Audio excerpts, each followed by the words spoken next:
Bang on the clock. There we go. Hello. Up there. Hey everyone, and welcome to a new live stream. It's Thursday again. Already, time flies. I hope audio is fine. Let me know if there's any issues. Actually, let me turn the background music down. So, today we have a new library to check out. Yay! Let's go here. So what we want to do is we want to take a look at, let's get rid of that. Come on, let's clean the space. Look at that, blank space syndrome kicking in, blank page syndrome. I wonder if that comes a little higher. Yeah, like that, that's better. Cool. So what we want to do today is we want to take a look at Pinkertone Infinity. If you haven't heard of them before, that might be the case because it's new. It's relatively new. It's a relatively new company, and Infinity Volume 1 is their first product. I'm going to leave the link in the chat so you can check it out yourself if you like. Benjamin was so kind to send me a copy of the library. I haven't had as much time with it as I would like to have had, but that's what these streams are for. So we're gonna open it up and see what we can do with it. And without further ado, let's just quickly check out what it is. It is, just so you know, it is not a Contact player library, so you need the full version of Contact to run this. It installs through the Pulse downloader, very straightforward and easy to do. Currently, it's 145 euros, although I have seen when you scroll down the page, at least when I refresh that, you can subscribe to their newsletter and then get like, yeah, there it is. Okay, there was the code. Get 20% off. So that's maybe something that's of interest for you. So you can save some money there by handing out your valuable email address and your name, obviously. So then you get a nice promo code. And without further ado, Infinity Volume 1, what is it? Ultimate hybrid style instrument that delivers an endless supply for tasteful drones, pulses, rhythmic bats, tonal impacts, effects, and so much more. As a music composer with 15 years of experience, we know what it takes to spark creativity, and Infinity Volume 1 has been carefully crafted to do just that. With over 600 multi-sampled sounds created from almost 6,000 samples, we curated 355 snapshots presets that showcase the full range of what this powerful instrument can do. The beauty lies in the way you can combine different categories of sound to make your own unique presets. We will check that out for sure.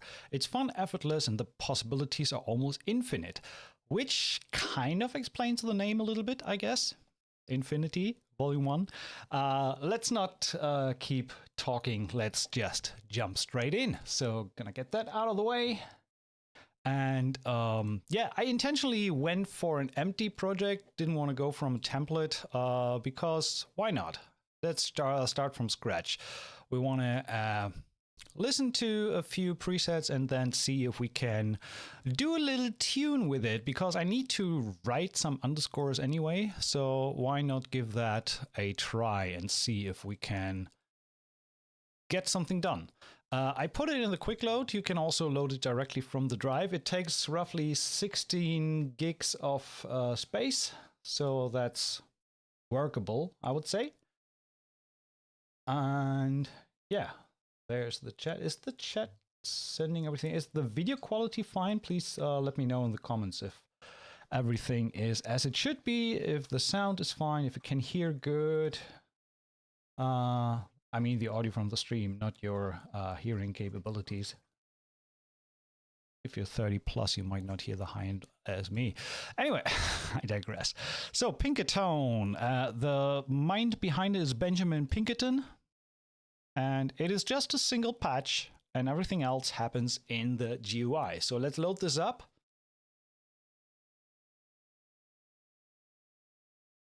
Hey Martin, good to see you. Kevin, long time no see. I hope you're well. I hope you're well. So there we go. It's our little pink pearl that's new in the arsenal. Very, very pink.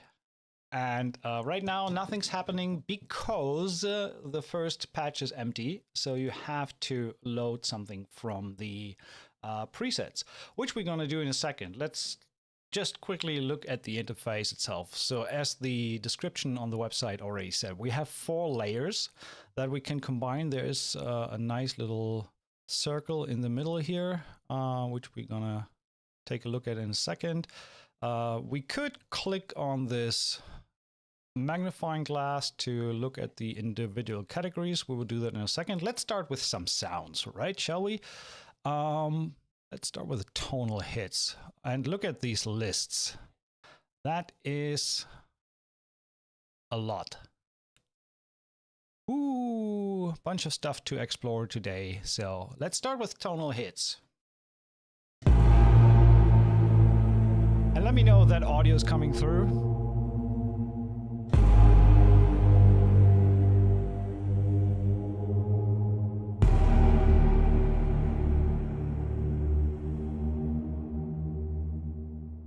That's going on very long. I want to quickly move that mixer to that side. Oh, it's hot in here. Sorry. I'm sweating. Audio's great. Good. One thing that I realized right away, something that bothers me a lot with virtual instruments, not this one, but most of them, it's that it's way too loud. So even if my contact slider volume here, it's at 3.7 minus, could bring that down to -6, but we as you see, we are still peaking like +5. So it's just, that's one thing that I first saw. These patches are ridiculously loud. So what I'm going to do is I'm just going to down the pre-gain so we have some proper volume levels to work with. Maybe a tad bit more. There we go. And yeah, let's check out some more of these tonal hits. I'm just clicking through here.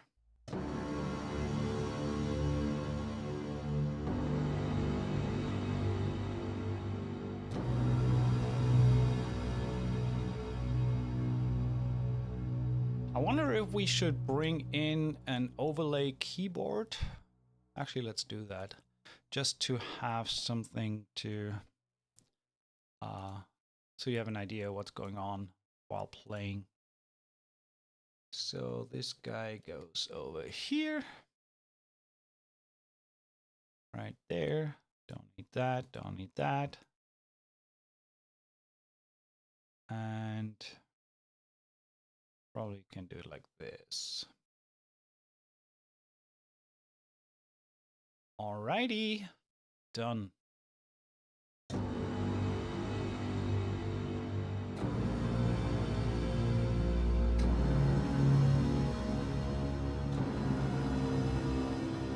One more thing.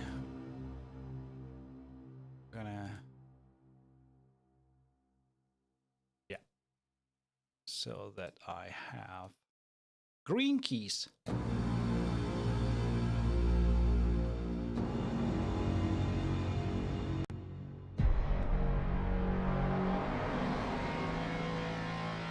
Oh, nice. These bend the third.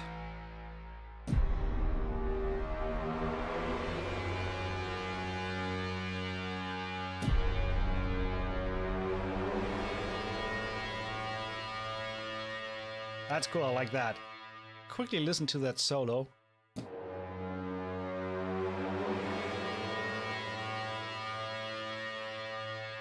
Nice. If we mute that, that's still a nice boom sound there. We will explore the individual sounds in a little bit. So what I'm going to do is do some more.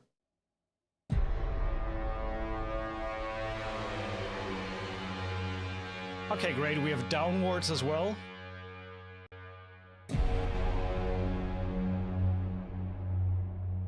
Let's go somewhere in the middle. Pick cello.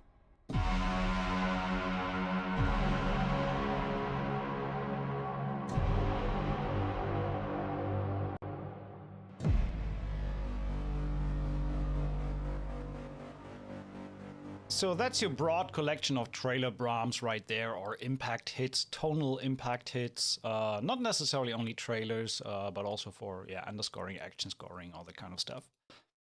The patch tells me to hold, so I'm going to do that. What's happening now? I'm still holding. Okay. Next one. Hey, D Piano, I am fine, thank you so much.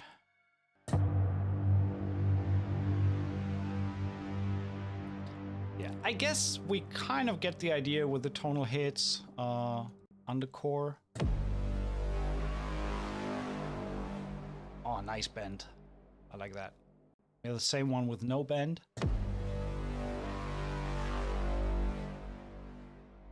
All right, last one down here, we have hit drone.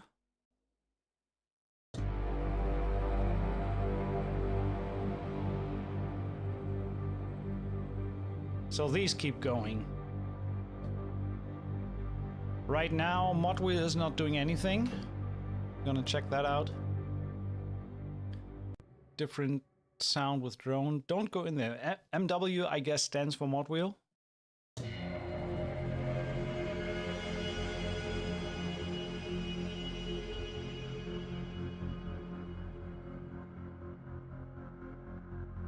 Although right now, I don't feel it's doing anything.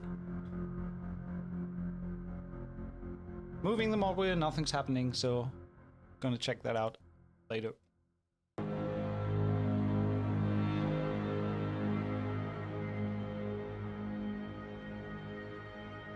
So basically your hit and then followed by a drone sound.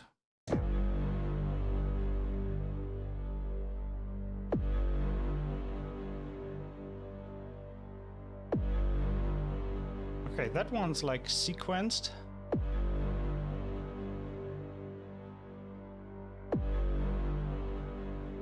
Nice. So we can create some rhythmic stuff with that as well, which we will see in a second when we turn into the other categories. Let's start with some synth. What do we have here?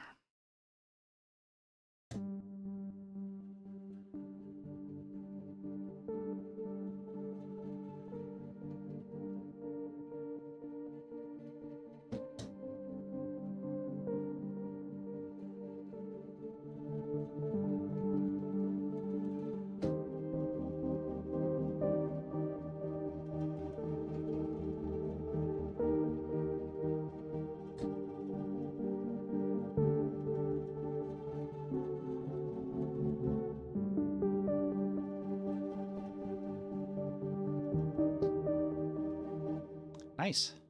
Nice sound there. Let's bring that here. So we have movement synth, like the one I just played.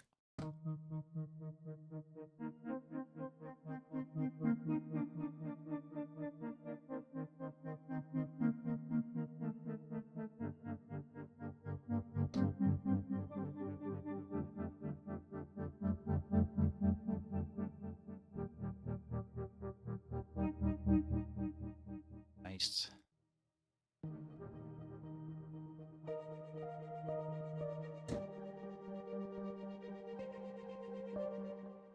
Quickly check something. Check my volume. Yeah. Little more, please.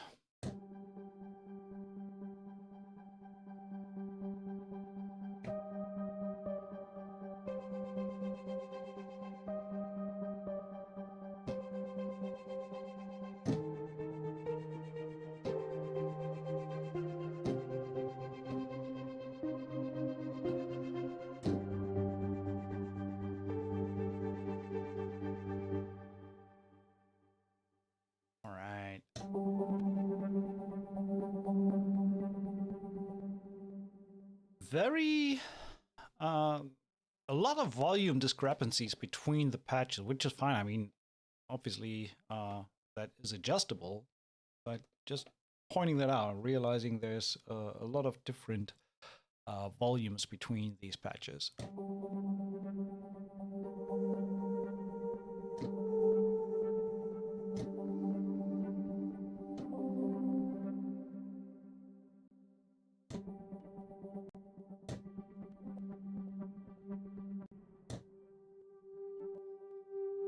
These are the movement synth, and then we have regular synth. I guess PD stands for pad, keyboard, plugs. So let's check out some of these.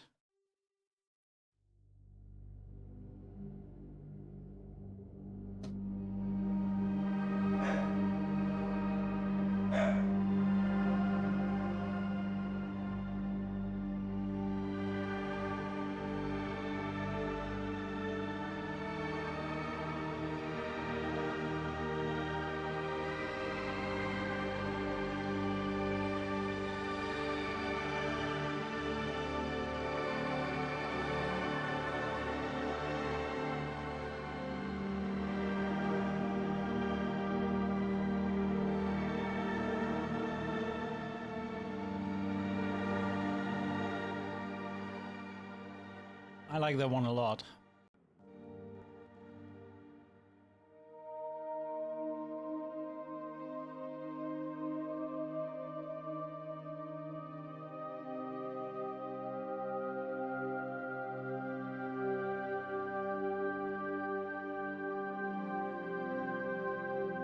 Yep, that sounds really good. I'm a sucker for pads anyway.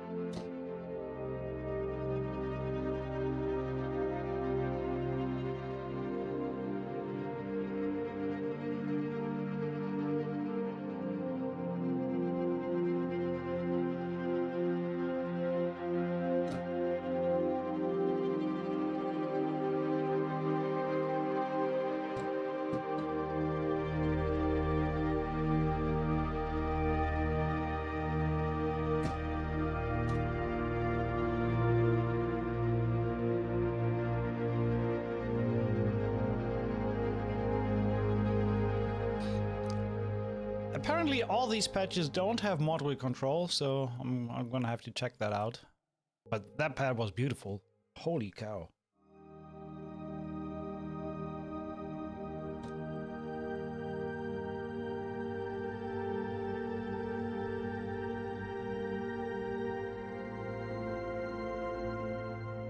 I'm just thinking, if you were ever to, let's see. Just quickly looking for a video here. Not finding anything.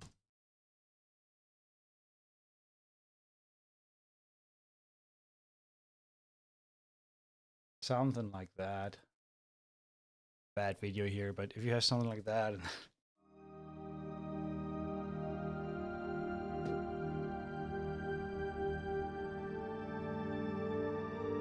So, I mean, bad video, but sometimes it's cool to just grab some inspirational video from YouTube and try to score that along. That pad reminded me of space for whatever reason. Maybe because of the name, Distant Stars. Sounds very spacey. Anyway.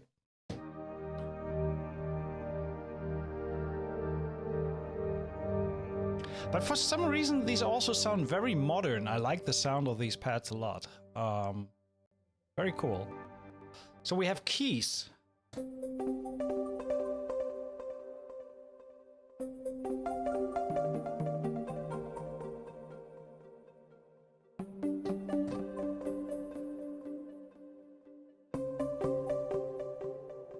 Oh, Mr. Pinkertone is already in the building. Hey, Benjamin, nice to have you around. Thanks for joining. Appreciate it. So yeah, we just started, so you didn't miss much. So there is a volume 2 coming. I figured since this is version 1.0. But yeah, cool, good to know. But let's check out some more of the patches.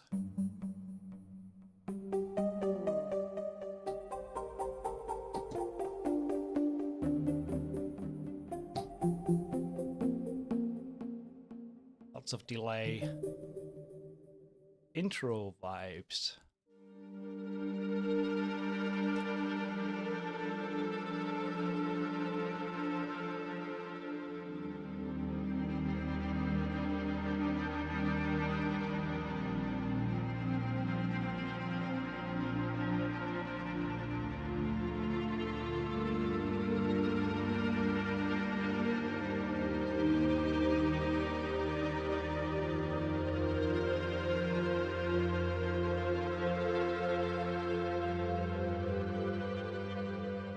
Yeah, these pads are really, really cool.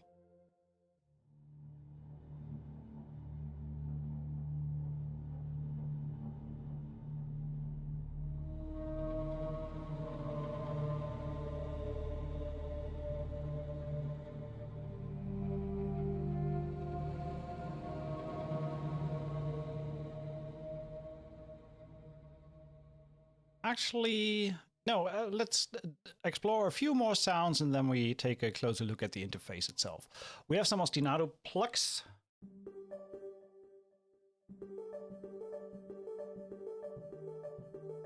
Might be a good idea to slam on an arpeggiator onto that.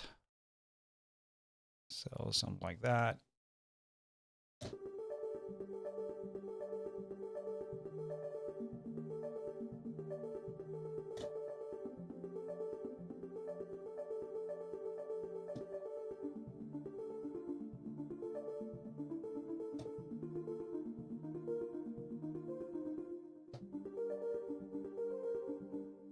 Sounding like that. Cool.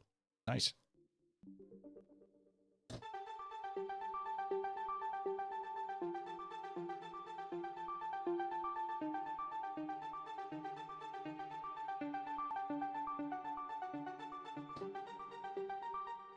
I like the sounds. Can sound like these could work greatly in conjunction with some string ostinato.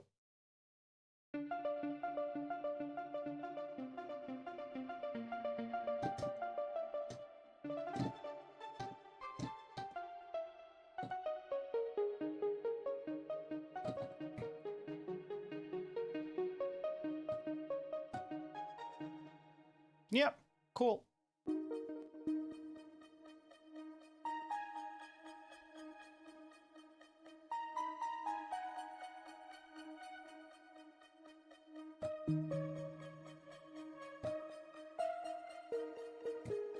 Blue note. Play it again so it was intentional. Outer rim pad.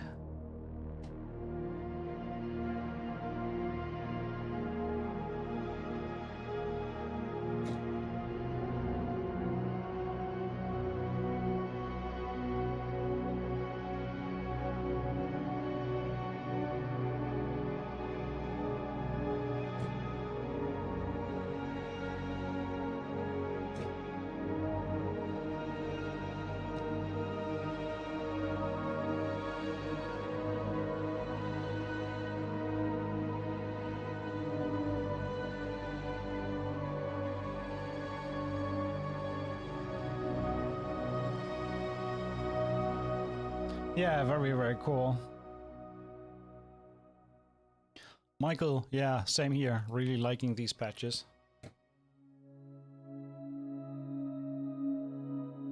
So yeah, we heard a bunch of pads. The pads sound gorgeous. I think there's a lot we can do with that. Sup pad. What's that? Oh, that's why. This patch is best listened to on an iPhone speaker. Play the lower range.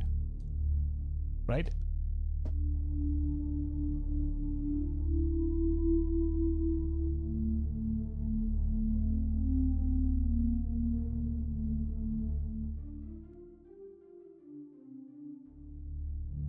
Yeah. Very, very subby pad. We have a synth bass as well. Just one, though.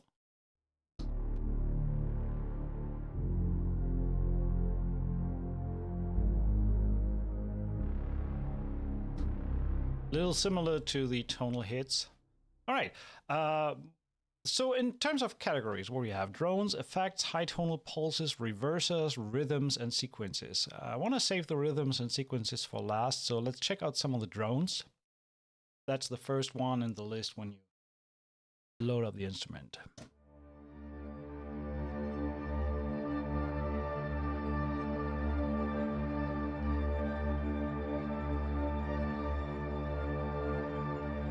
Lots of stuff happening in a single node.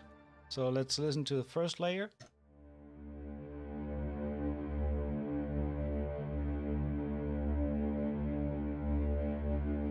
Nice, really like that. And second layer.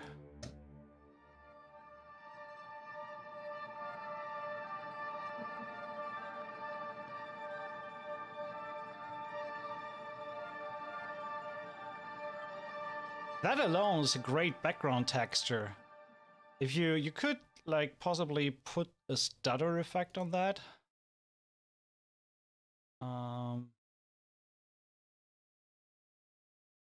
Actually, let's see. Yeah, we can do that.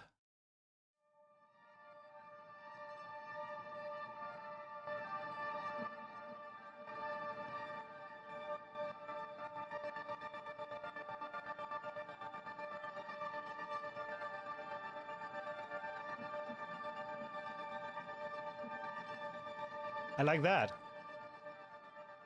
So basically, I mean, we will look at these functionalities on the individual layers in a second.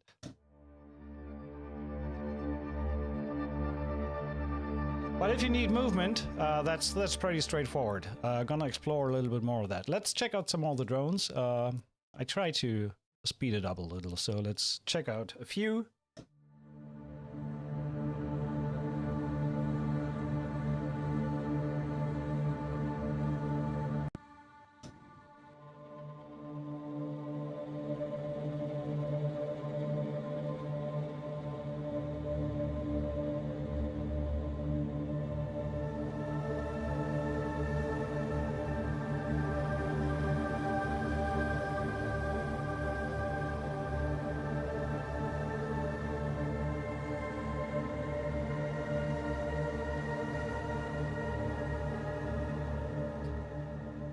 David, getting to these in a second. There's a bunch of rhythmic stuff in this library that is all synced to the DAW. We will check that in a second. Just want to give two more spiral drones a playthrough here.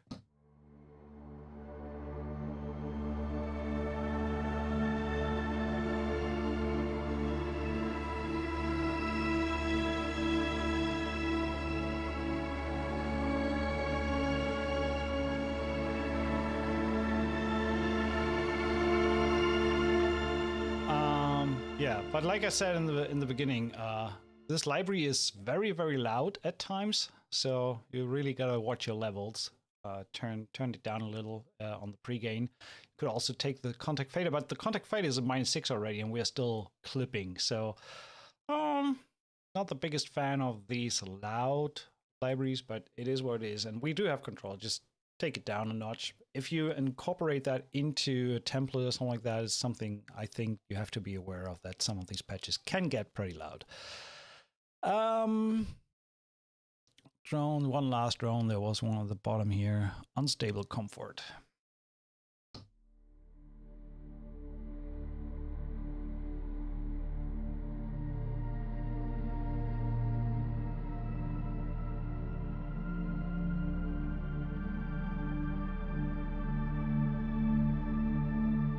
Could totally see these working for sci-fi video game scoring, opening scene, something like that. Very, very modern sounding. Very cool. We have effects. We have hits and sweeps, and there's also a menu with all of the effects. So let's load this up. See what the very much at the bottom. C-1 here.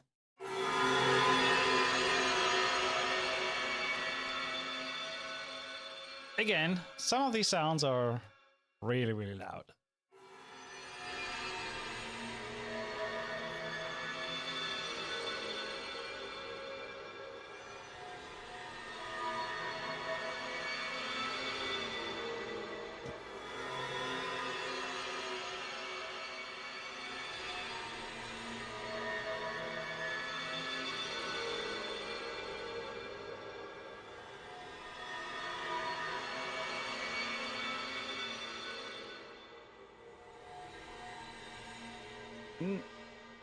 Not really sure.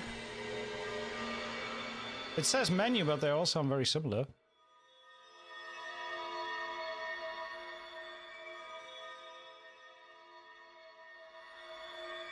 All right, let's go through these combinations.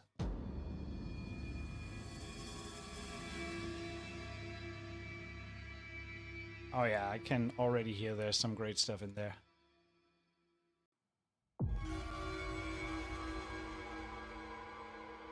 Oh, I love these. They're gonna work great for some of the shows that I'm working on. Some nice stuff in there.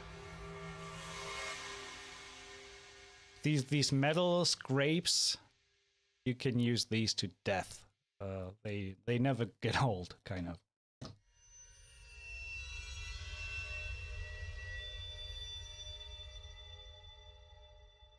Yeah, these type of sounds, they work. It's amazing. These type of sounds work in like everything. You hear these in reality TV and even in like model shows, baking shows, survival shows a lot, especially survival shows.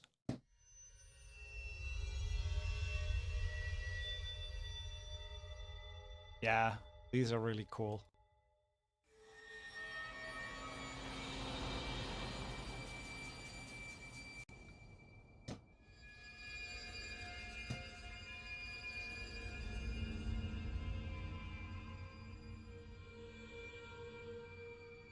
Yeah, nice tail there. Cool. Nice effect. Okay, high tonal pulses. So let's check out some of these.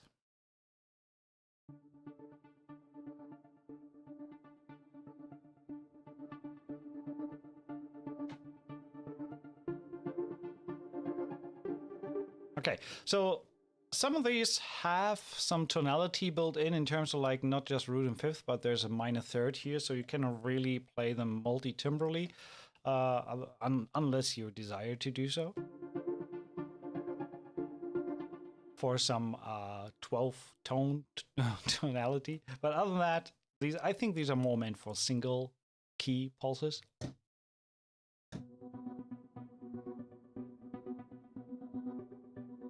There's even a little more going on.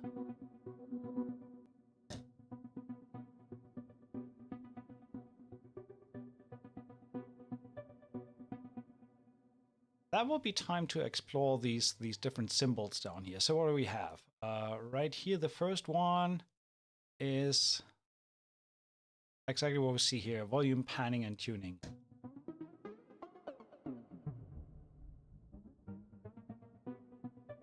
So panning as one would suspect, and volume obviously. So next tab is the ADSR curve, so you can adjust attack, decay, sustain, and release.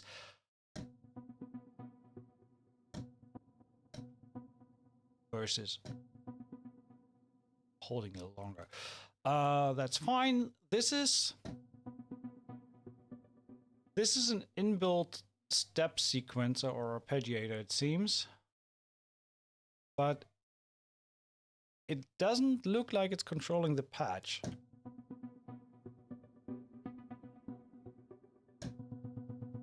Yeah, that's just playing the first note. So what we're listening to in terms of rhythm is not done with an arpeggiator, but done in sample. So that means I don't really can control, so these, for example, these minor notes that are happening a little later down the line in the sample. It seems I don't have control over that.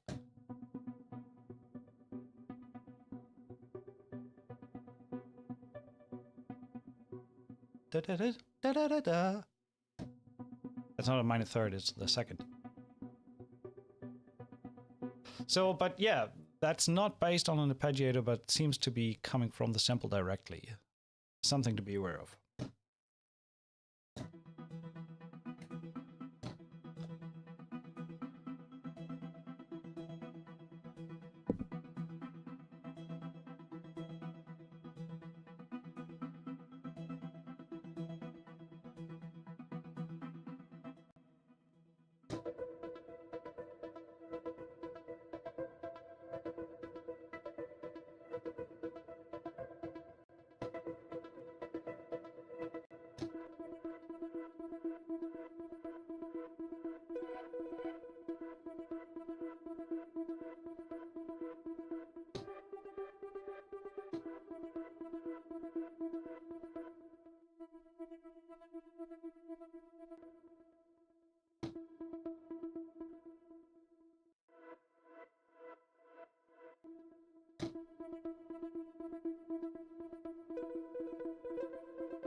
So that's one thing. Don't wanna. How to put that? I love these type of libraries in terms of getting some inspiration down, but one of the pet peeves I have with that is kind of baked into all of these type of libraries, be it Heaviosity or Keep Forest, or in this case Infinity as well. When you are kind of bound a little bit to the tonality of the sample, so you can basically, like the first patch we heard, or this one, there. Luckily, this is in layers. So if I turn this off, now I have a single note and I can play that freely. So I can kind of create a little bit more of my own pattern.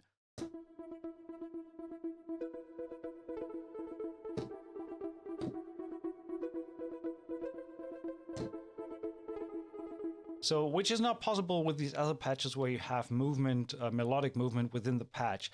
And if the melodic movement is baked into the patch, the kind of problem I sometimes have is that it's just a big red flag thing for using that when it comes to content ID, etc.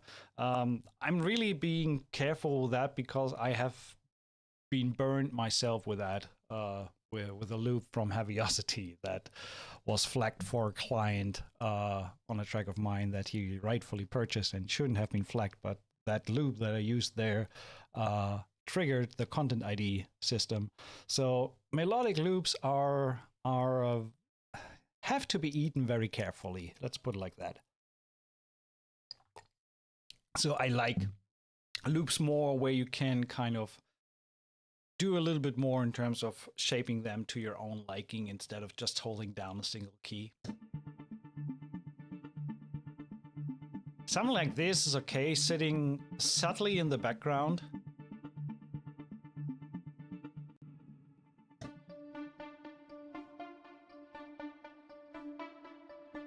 But something like this, which has a very distinct melodic pattern.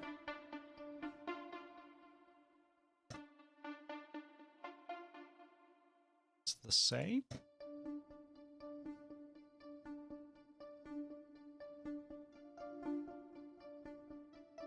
So okay, that kind of explains what I mean.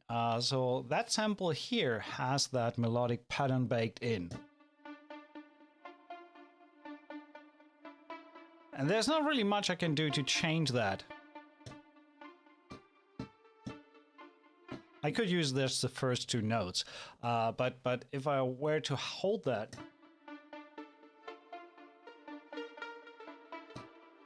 it's really hard to get something melodic down or to shape it into my ideas of a composition. Whereas the second loop here, which is just jumping back and forth between the octave,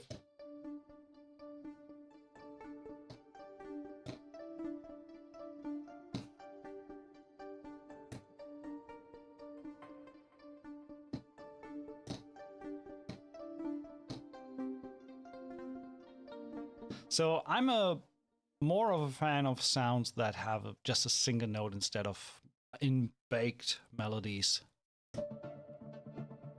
But for inspiration, these are amazing. So just throw them down and you can instantly write a cue around it.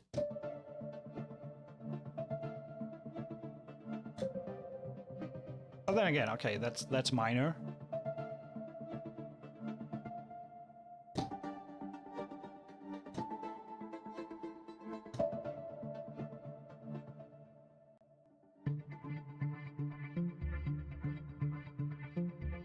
So these are the high tonal pulses.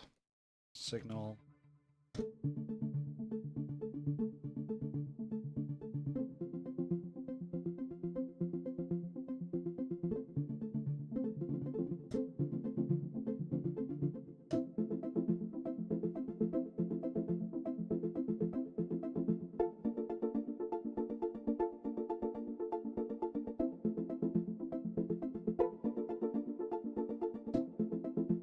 That's cool. I like that. Nice sound. So high tonal pulses, reverses. And thank God, I'm so thankful that these are tempo synced. So, because that works so well when you use these in a cue.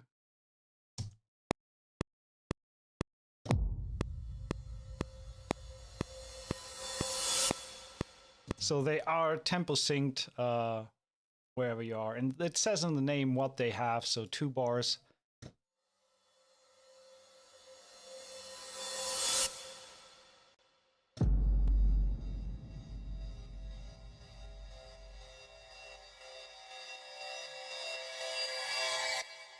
And we, for example, say, okay, we have a cue at 80 BPM.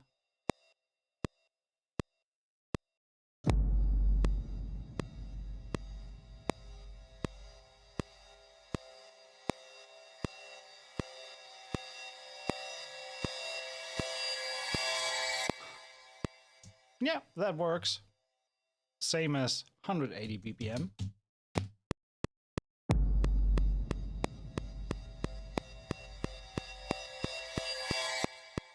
So yeah, absolutely tempo synced, so that works fine.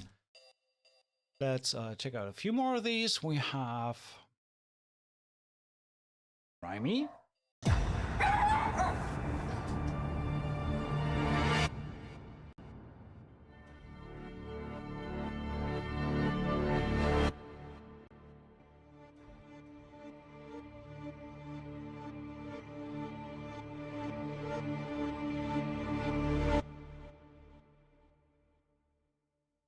Like these a lot. There's cool stuff in here.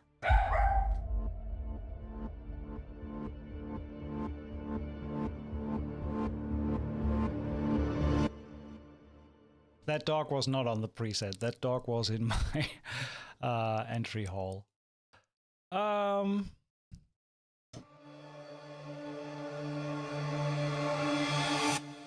So we're probably going to use these in a little bit for some transitions. So next to the reverses, we have rhythms. All rhythms, low and high. See if that works.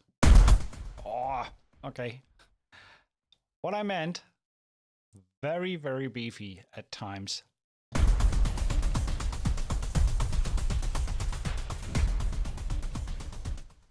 I mean,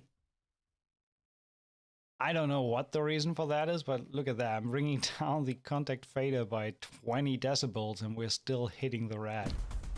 Okay, now 20 decibels down is fine.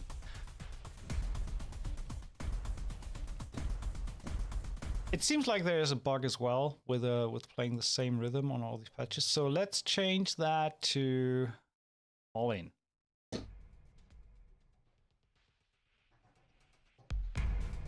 Oh, maybe because there's a bug. Maybe all the rhythms were playing at once. That's why it was so loud.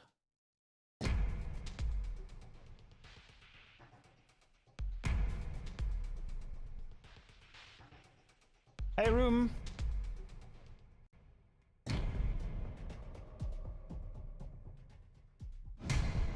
These are great. Underscoring patterns. Let's go to 102.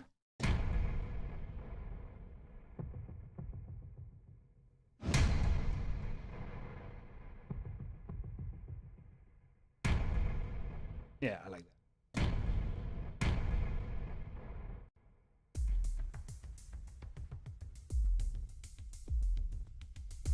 Oh, that sub.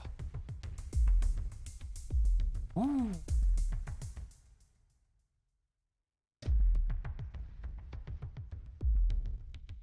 Yeah, nice. So we have percussive rhythms in this library as well.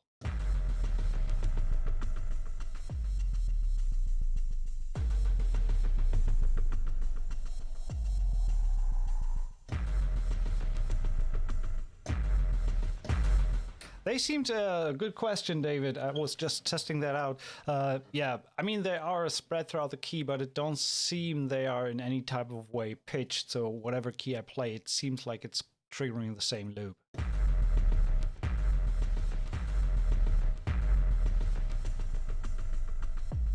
So it technically could have been just one key on C3, would have been the same effect, I guess. So, but yeah, they are spread out through the keyboard, but they don't change key.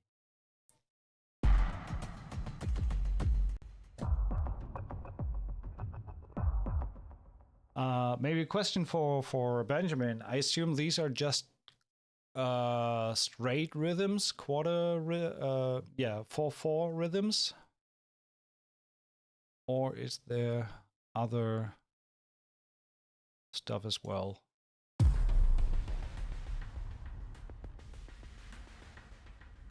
At least some 6/8 would be cool, or some triplets.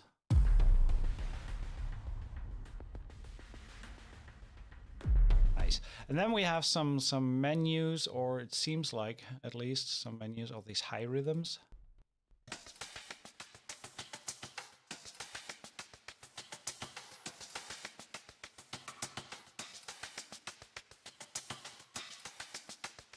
So hi-hat type like.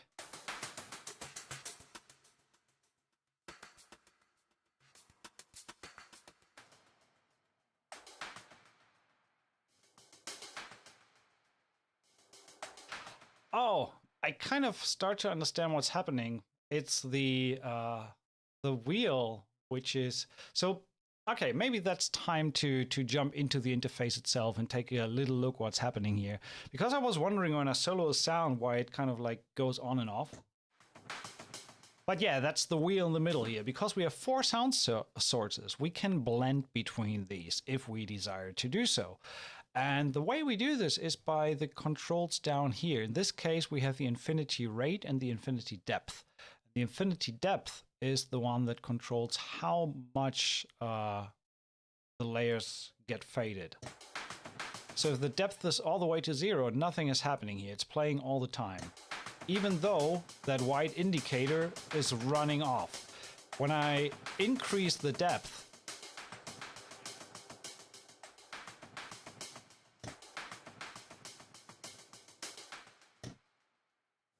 it only plays in this quarter of the circle.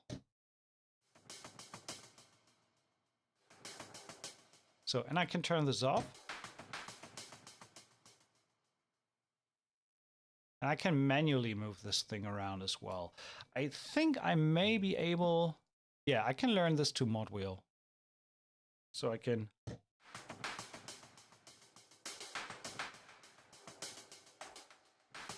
So I could control this on my own as well if I like. For example, blending between 2 rhythms.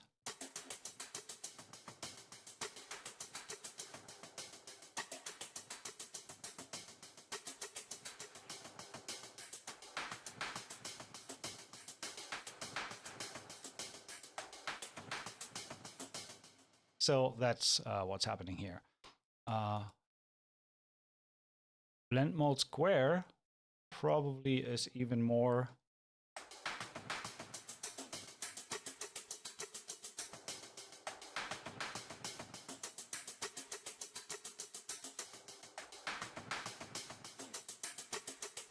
So that's what the infinity knob is doing. You can blend between these 4 layers.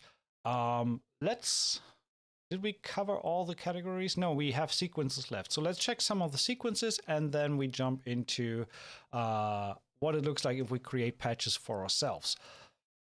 So that says 85 BPM, so maybe we should follow the lead here.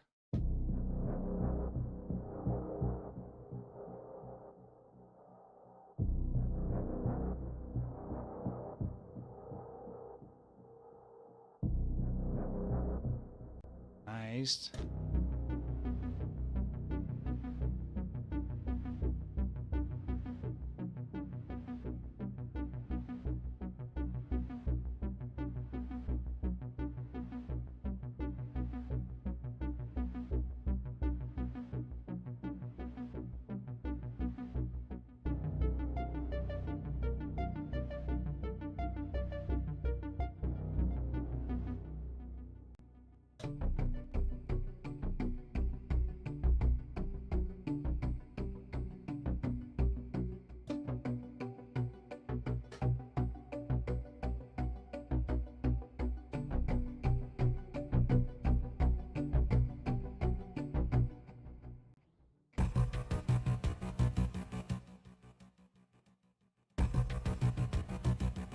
So basically a combination of low and high rhythms for the sequences.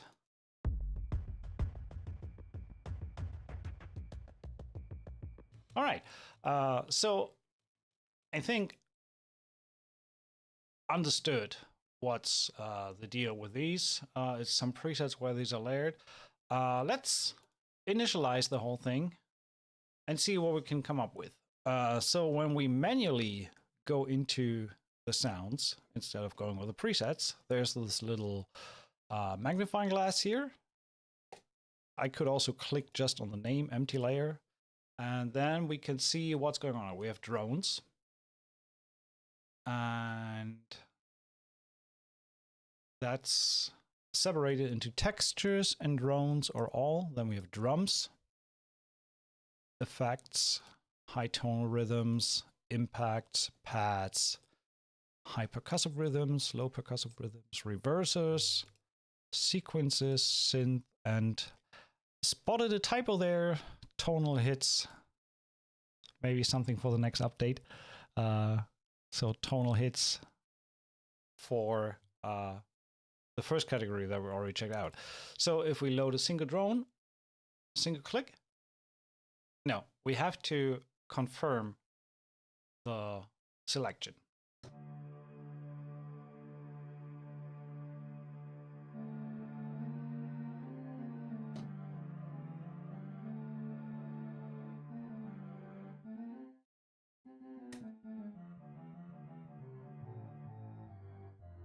What I'd be interested is if I can change the distribution over the keys for these sounds. So is that, let's see, or maybe Benjamin can just let me know if that's possible. So that's the attack category, that's the arpeggiator. That's modulation. We'll take a look at that. Side 1. Oh, that's effects 1, 2, 3, 4. I guess that has to do with down here. Velocity, sensitivity, and transposing. But okay, it doesn't seem like I can expand the range for the keys on this one. Okay, thanks, Benjamin, for confirming. And then I can either go into the menu or just use these arrow buttons here, which is handy. But it jumped to tonal texture right away. Why did it do that? Because that's the next one. And I can double click instead of clicking the check mark.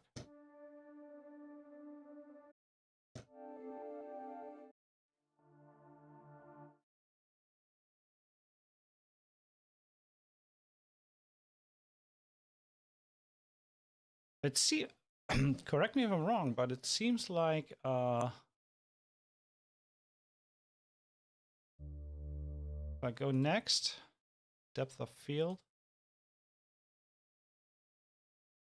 so that sorting of the arrow buttons up here is not the same as the list. I was just a little bit confused. So I would assume if I click next that drone filtered fog will be the next one. And it is. Okay. So whatever went wrong there, it is not wrong.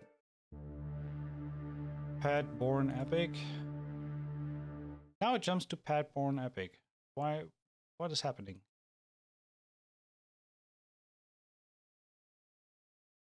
Not really sure what's going on here.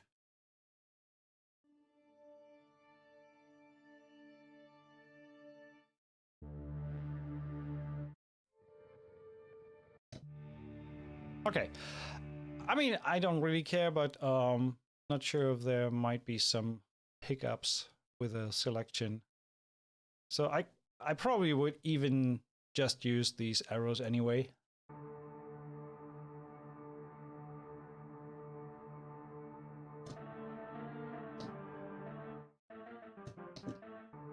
So yeah, obviously volume pan tuning. Although I'm not sure. Oh, that's fine tuning, and the last button here is transpose.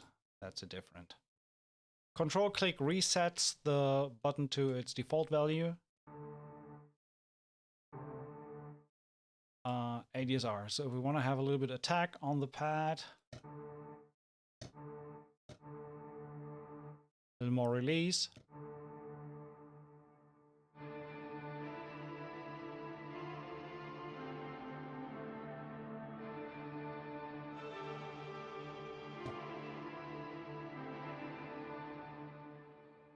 So that's cool. Then we have the modulation. I kind of did that on the one patch. So we have 4 modulation possibilities. We can either use an LFO sine, square, saw, or random. So if we go with sine, if you remember a sine wave, it's like going up and down. So when you modulate something, it's going back and forth in a smooth way. So let's, for example, change the volume. Nothing's happening right now because the way how much that is affected is 0. And here we have the rate, which we can, it seems, only set according to the grid. So no free assignment there. So from 1 bar to 64th triplets, which might even sound close to self-oscillation. So if we do quarter notes, we are at 95 BPM right now.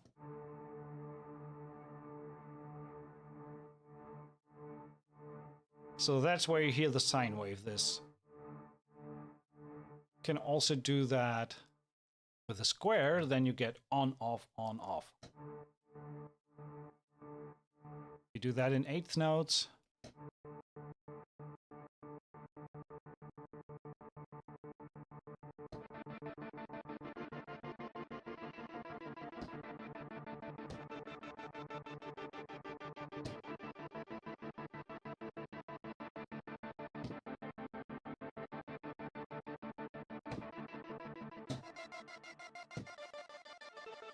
Okay, so that's cool. And the parameters that we can change are volume, pitch. So obviously if we do pitch, might sound funny.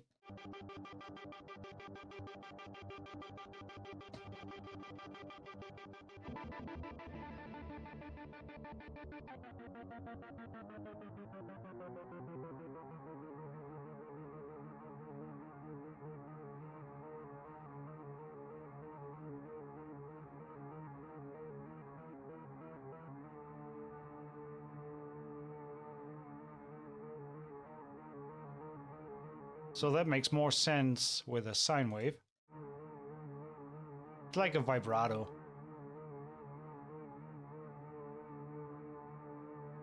So you can have a slight vibrato on these patches.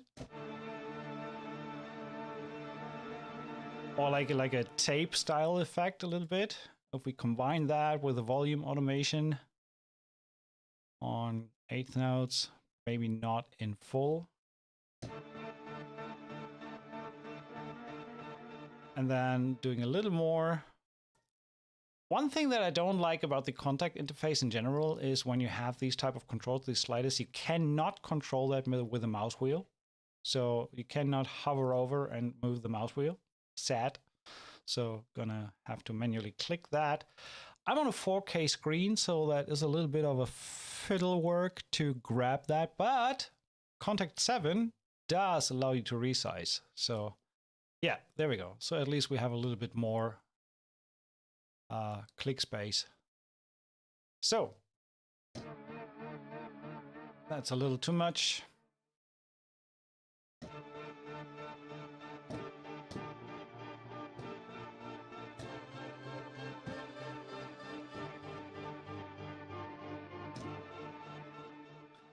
Then if we slow that down a little.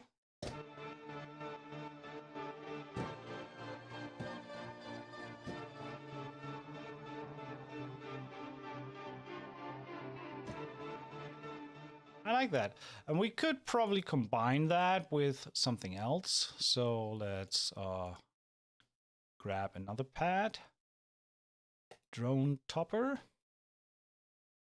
Let's quickly solo that.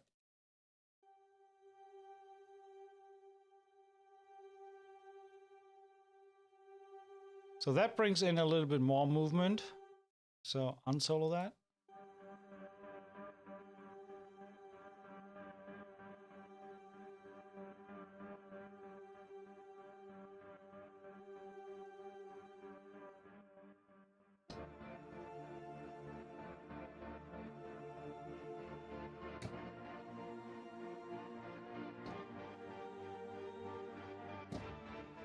We'll probably go in and change the amount of the volume automation here and do a little bit less pitchiness.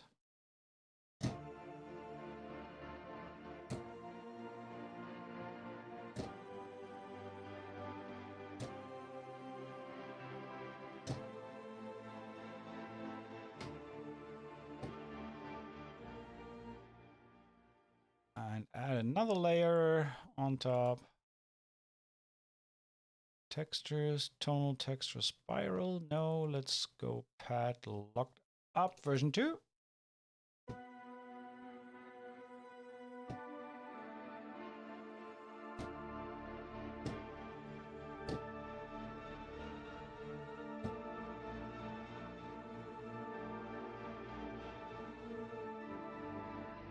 We could add another modulation on this one with a square wave. Let's do the panning. Maybe let's do the panning with a sine wave with a half node and maybe 75%.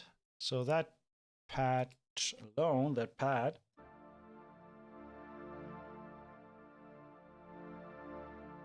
is a little moving back and forth between left and right, maybe a little more. And it's still, that infinity button is also doing a little bit of work. Let's do less of that. Yeah, so now we have a little bit left-right stereo field movement.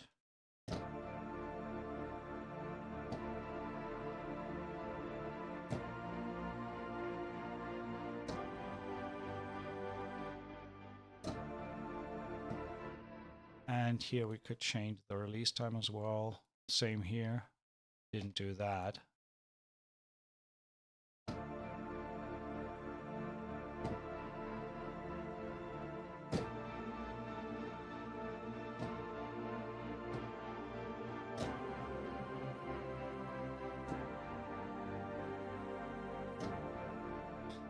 So what I don't really know is, I mean, we have the effects rate for the top. I understand that. That's 1/4. If I do that faster.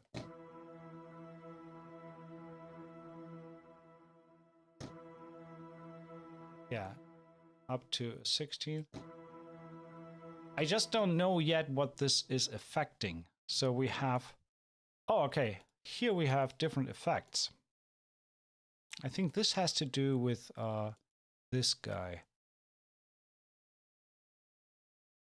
So Okay, it's good, interesting now, because now I try to figure out how the effects work here. So that little square on its corner, standing on its corner, that's the effect setting. So side 1 effect depth.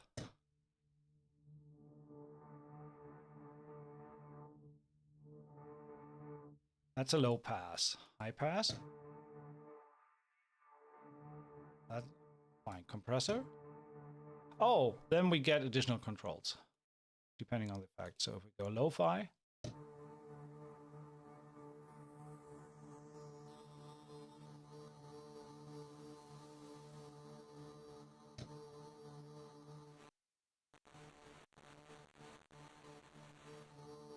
Okay, understood. Distortion.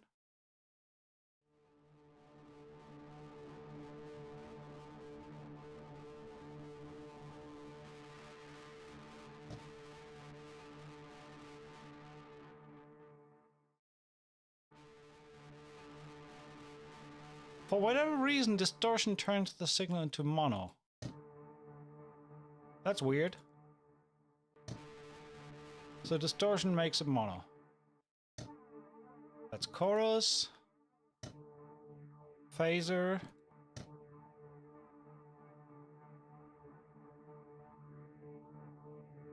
Flare, I have no idea what that is.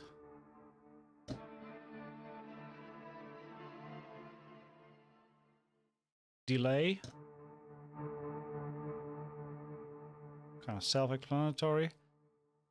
And reverb. Why is it suddenly getting so loud? Oh, because of that.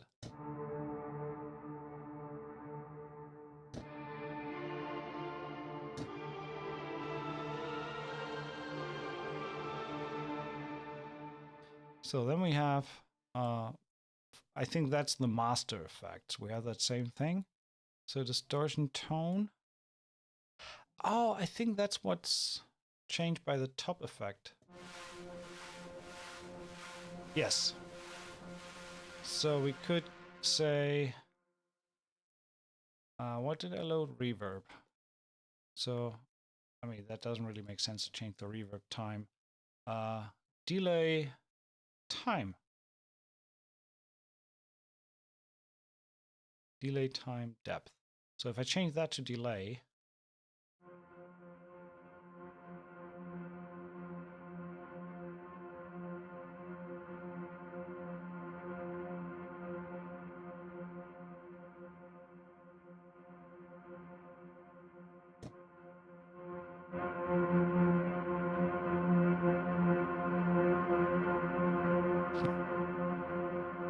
I have to admit I'm a little lost what's happening here.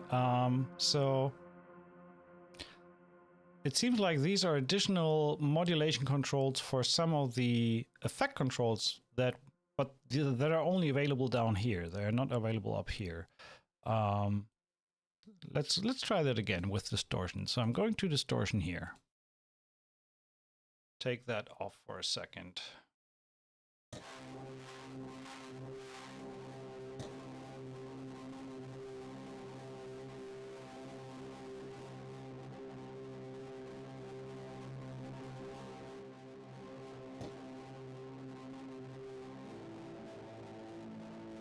So when I turn that on,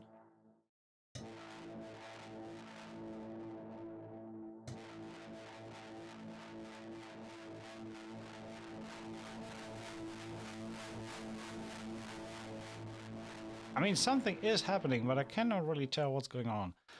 Well, what happens if I go to distortion down here as well? Oh, I can't. So if it's assigned to the top one, I cannot use it on the bottom one. So that's kind of makes sense. So none. Still, though, now I can. Yeah.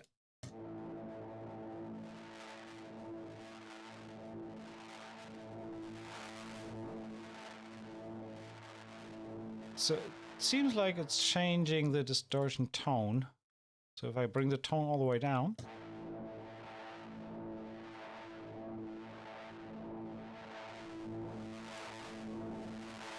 So that kind of, I guess, is the same thing as doing like this, modulating the effects. So, but I'm a little lost here. Too much modulation stuff. So let's ignore the effects for now. Turn that off.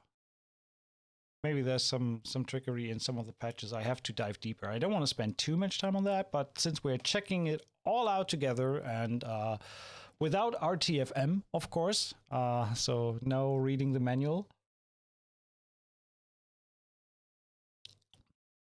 That's like opening it up the first time. That's the impression. And it can happen with libraries that you open them up and there's some stuff that is just not as intuitive or self-explanatory as you might assume from the first use case.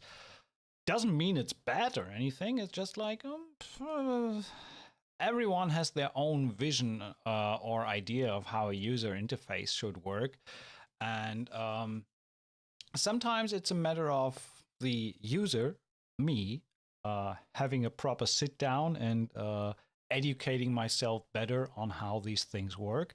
Sometimes I also had feedback from developers after these streams who said they had no idea that someone could misinterpret something on the GUI, or even things were changed based on feedback that something was not as intuitive as it seemed like in the eyes of the developer. So lots of different ways that this can go. I don't necessarily need to dive into the effect modulation capabilities here. I'm fine with understanding how the modulation between the 4 layers works, and that I can add an effect onto a patch or a pad or part of this 4-part thing here if I like. So if I say that one, okay, there's still that weird modulation going on here.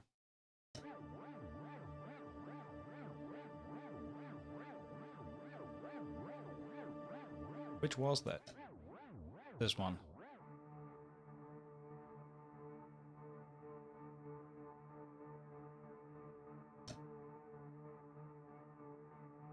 Yeah.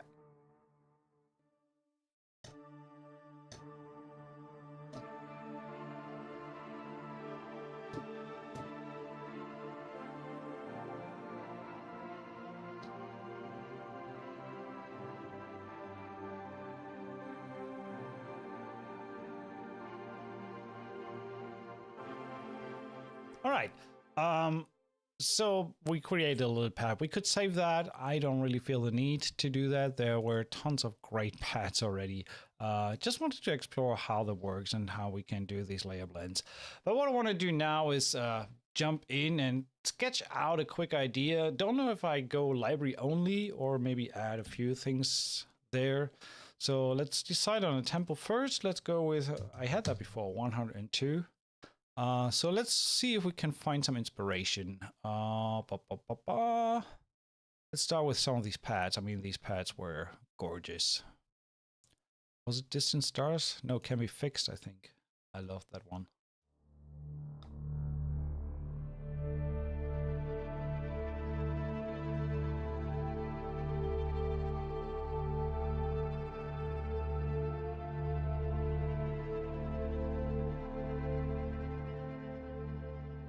Or maybe let's start with the drone.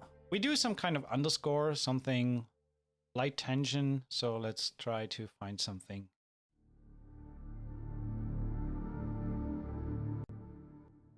By the way, what I never do is I never use the first patch in a list on a library, because a lot of other people do that too.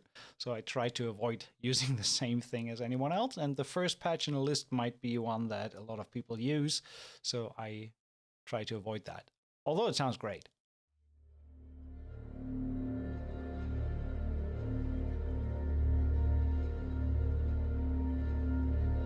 That sounds like a nice pad or drone.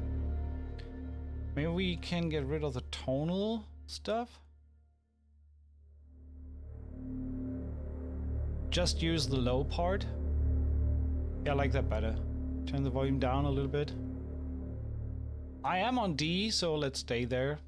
So let's lay down the pad for the intro, or the drone for the intro.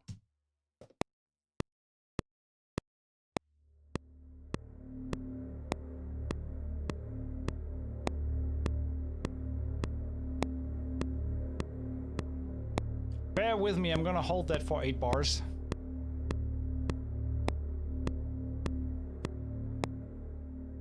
So I want to see how that sounds when we repeat that or re-trigger that better. Change color. So drone low.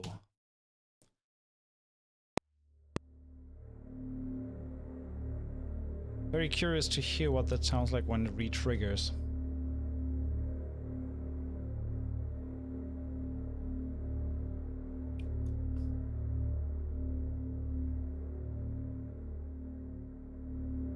Okay, there's enough release time that it kind of keeps going, so we have like constant droning going on. So I don't need to like do 48 bars going on and on.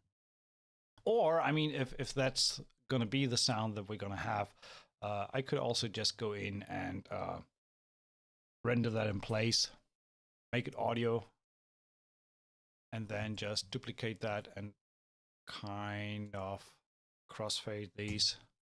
So now I have the drone ongoing wherever I play. But for now, let's keep it in MIDI.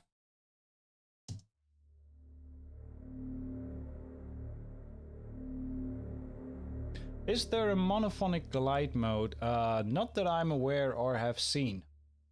So no, I guess not. So drone low, let's duplicate this.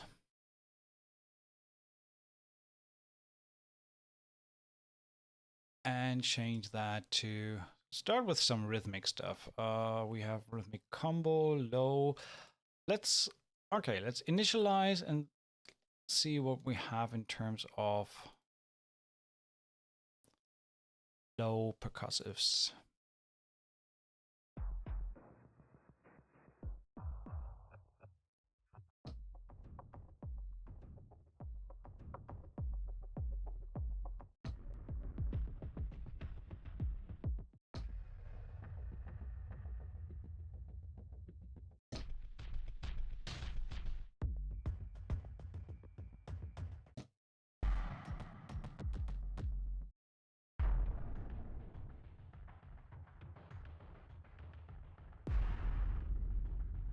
I like that one. Okay, let's use this one.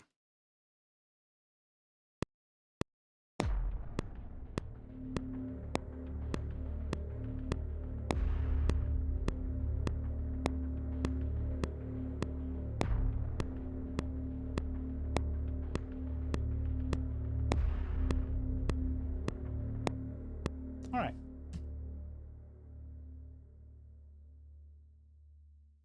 Percussion gets orange. Low rhythm.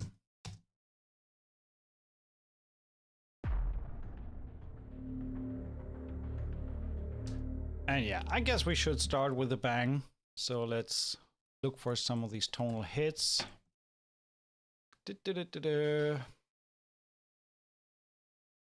Tonal hit. No, I don't want to import audio.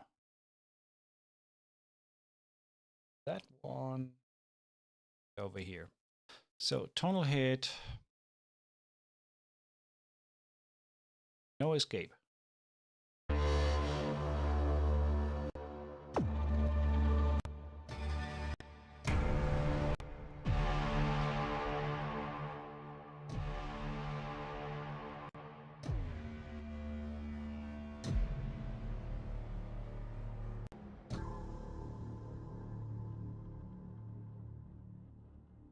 I like that one.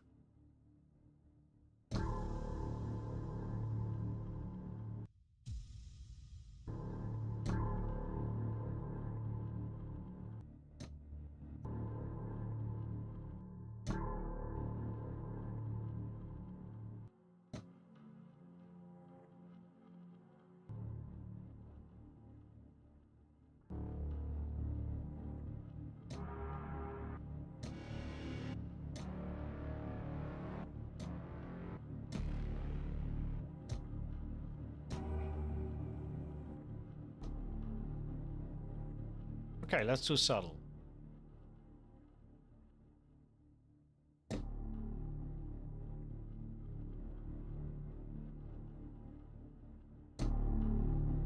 Reminds me a little bit of that Law and Order. Boom. Let's start with low. We did D minor, of course. So let's do this.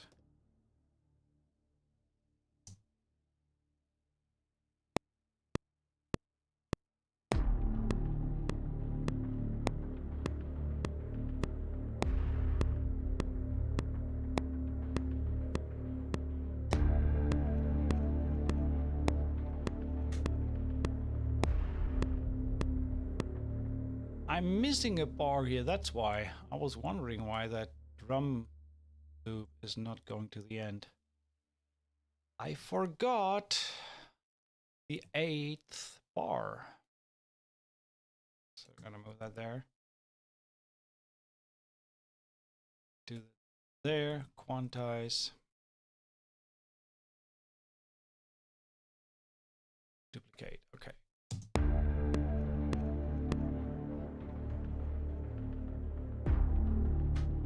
All right, nice. So second time around, we're gonna add some high rhythm. So gonna change that. Where's my? Nope. And why did I open up the Steinberg help?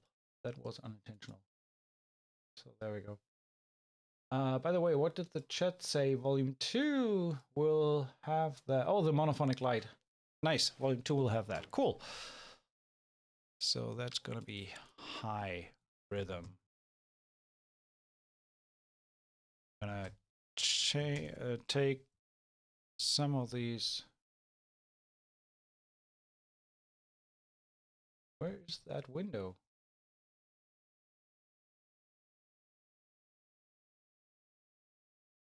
I have no idea where the contact window went. Oh, other screen. There we go. So, initialize. And here we're gonna go with some high rhythm.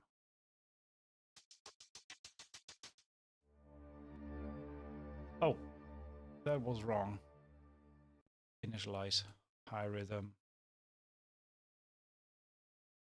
And then we need to use these, not these.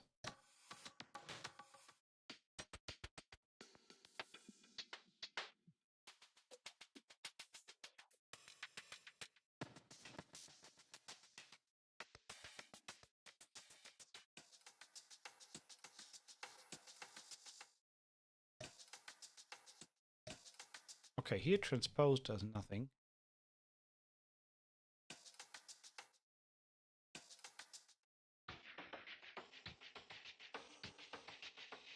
Nice. And then in terms of effect, I want to add a little bit of a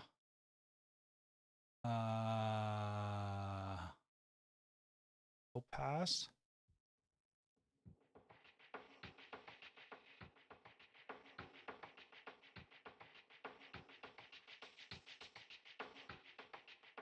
Don't want to have too much high end.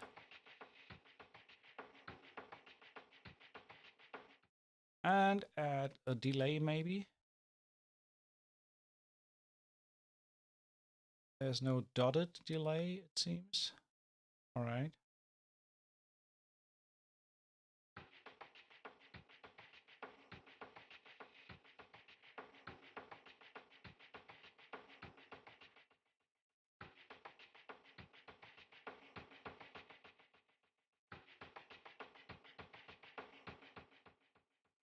Okay, not a big fan of that delay sound. So what I'm going to do is just add one myself. Little Echo Boy Jr. should be fine for that. Mix like this. We do dotted, 8th. White is fine, feedback is fine. Let's do cheap tape. Cut the highs, add a little bit of saturation.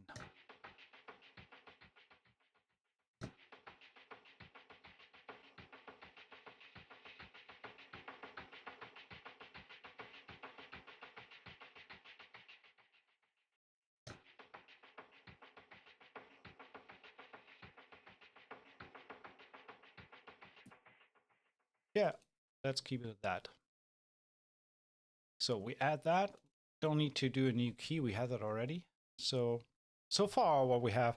Actually, let's duplicate the drone and already built in. Let's do a reverse. So for this one, we're gonna probably do 2 bars. We have reverses in here, so frostbite 2 bars. Let's see.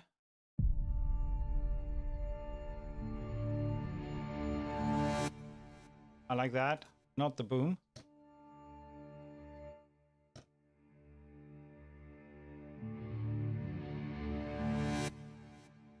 That sounds cool. Okay. So let's put that in.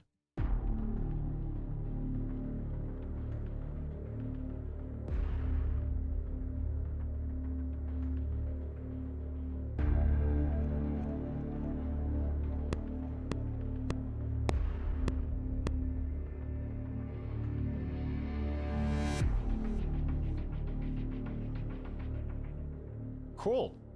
What we're gonna add is one of these bowing scraping effects. So this is going to be effects. Effects, sweep, let's see.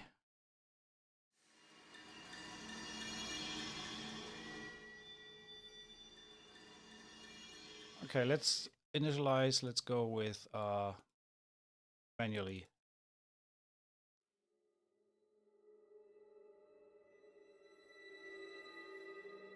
Like that, that's what I want.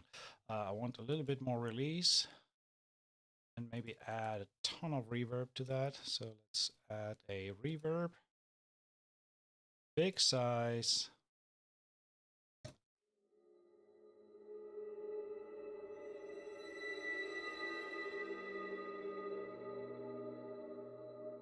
I like that, nice sweep. Okay, we're gonna add that.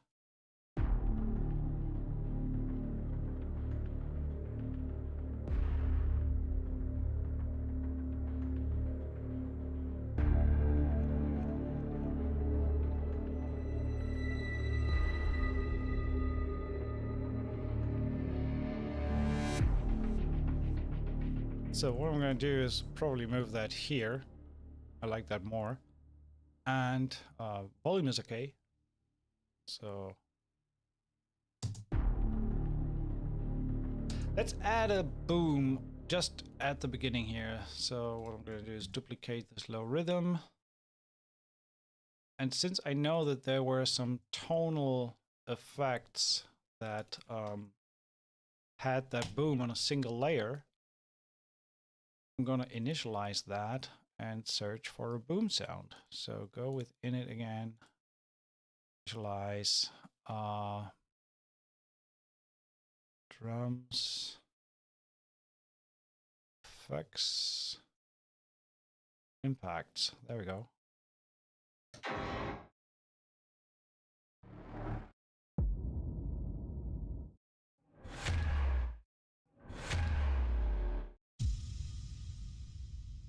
Let's take this one.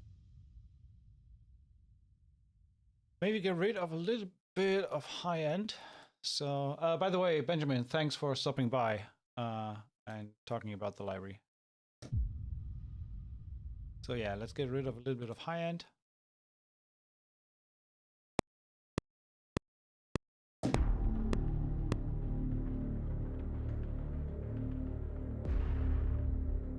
That one was a little bit quiet, so I'm gonna push that.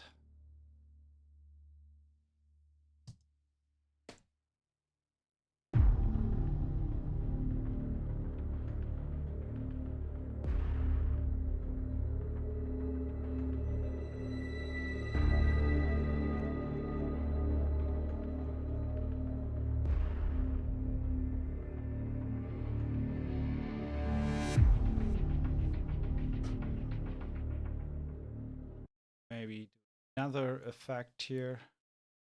Bring in here.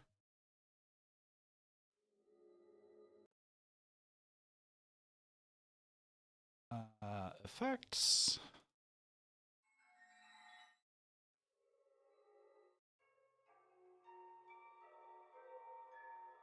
Oh, I like that. I like that. I want to modulate the panning on this one. So going in here, let's go with a sine, panning, and let's keep the 1 bar. Nice. And then we add a little bit of reverb here as well. Go bonkers with the size and the time.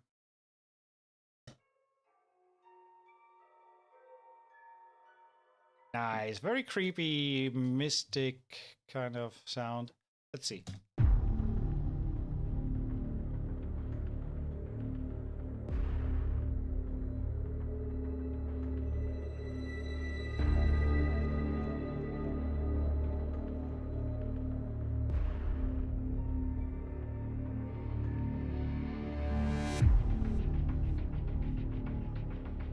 Want to go a little bit longer on this one, but a little louder, sorry.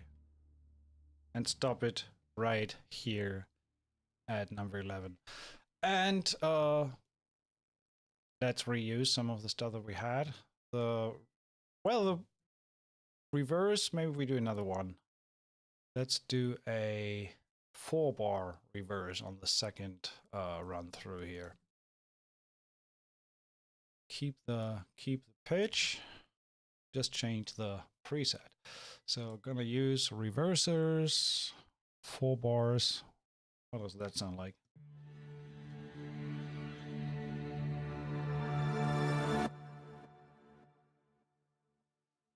All right. So all in all, for now we have this.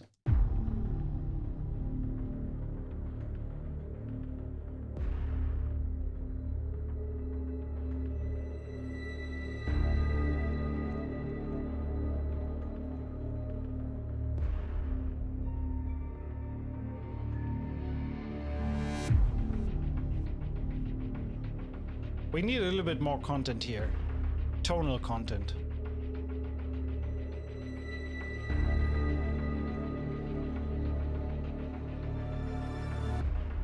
And why is that just a 2-bar repeat? It says Sona 4 bars. So I'm gonna try that out. I want to have a 4-bar.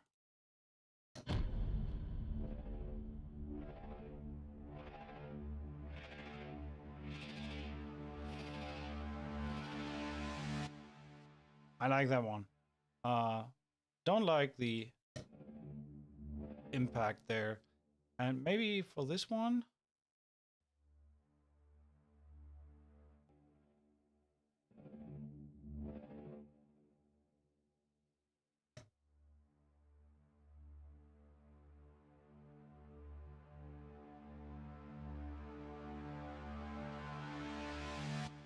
okay, let's take this one.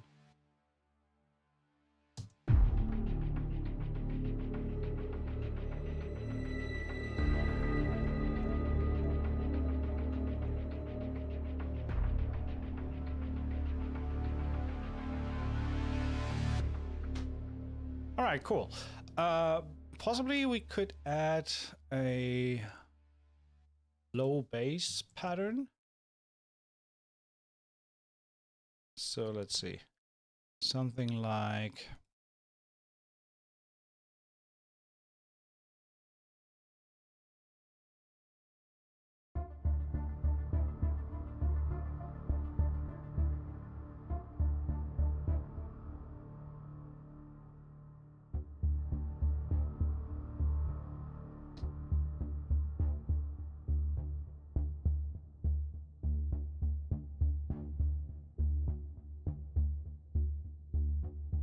yeah, something like that.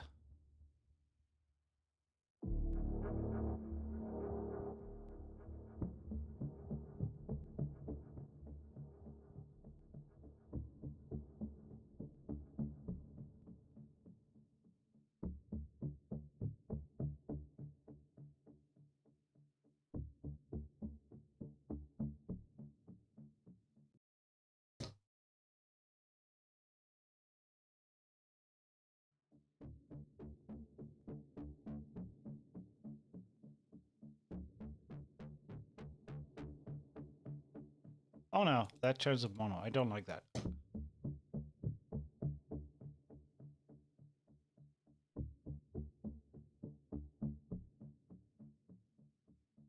I want something that is a little more steady. That's high.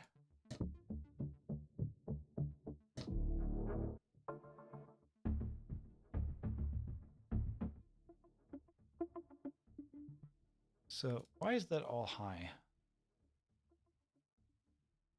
Sequences, low pulse.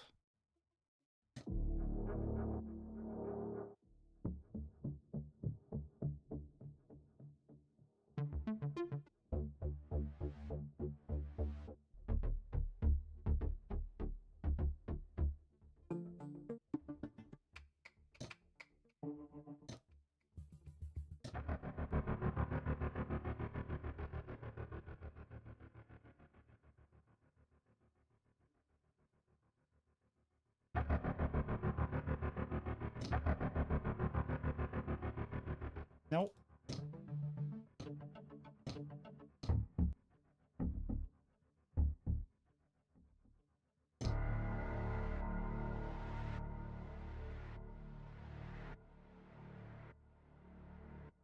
Not a pulse, but I like the sound. Not a pulse that I had in mind, like a rhythmic bass, but I like that.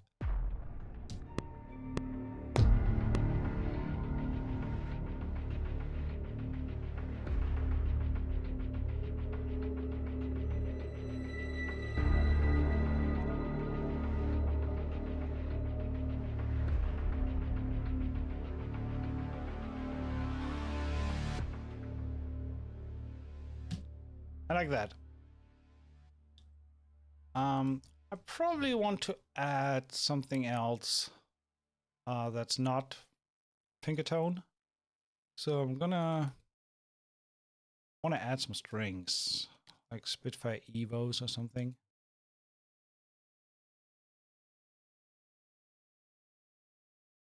So I'm gonna do just that.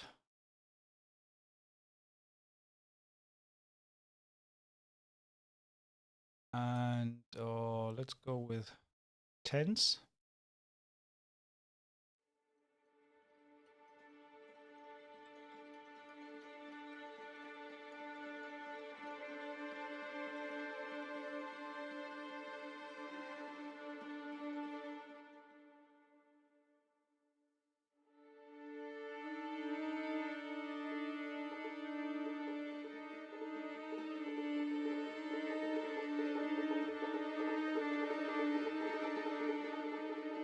I like that. Cool patch. Let's take that on top.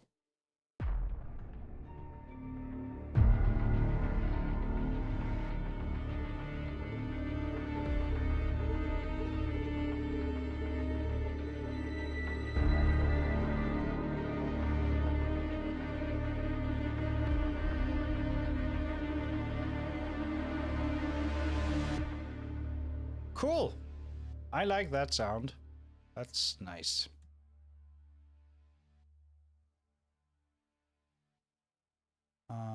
Turn that down a little more. I'm quickly gonna listen where we are.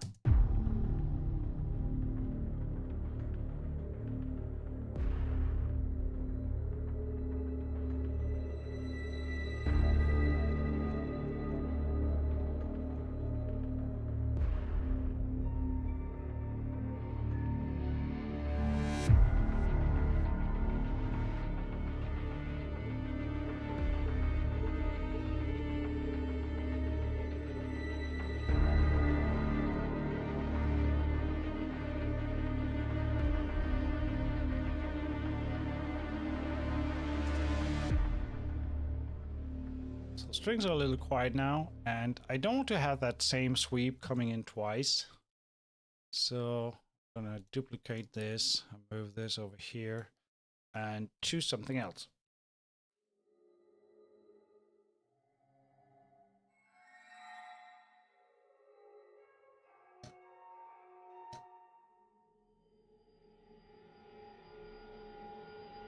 Yep, that one.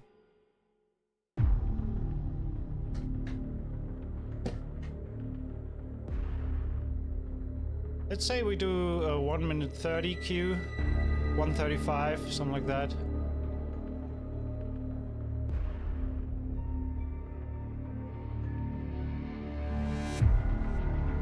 And by the way, since we're working for TV, we're gonna do a break between the sections. So let's give them added points.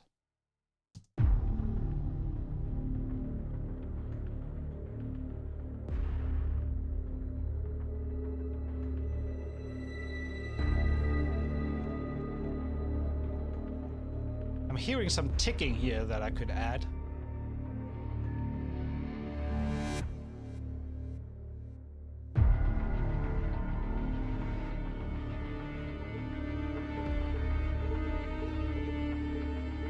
Yeah, I want to add some ticking here. I don't think that I have that in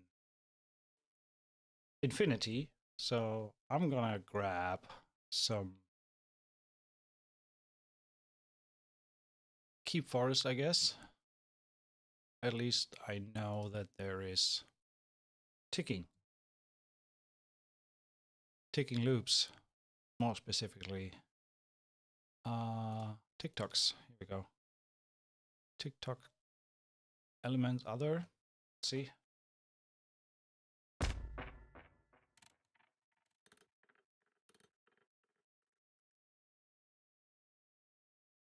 Nope, part one.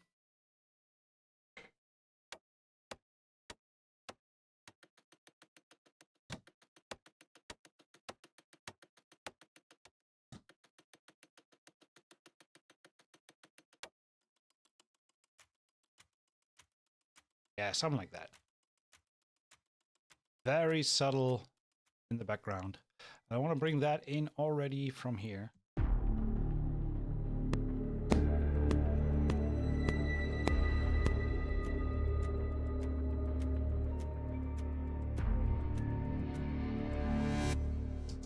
So just for that 4-bar part, and I'm just going to copy it over. So that's TikTok.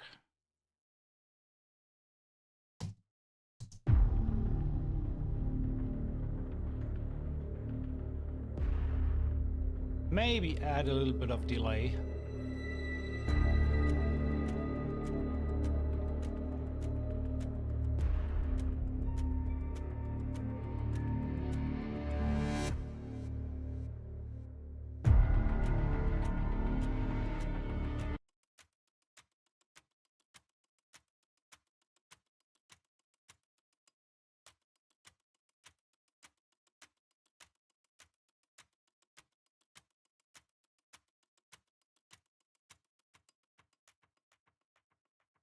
Wasn't on.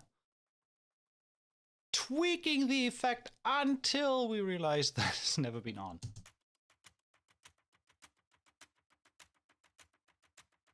Yeah, I like that.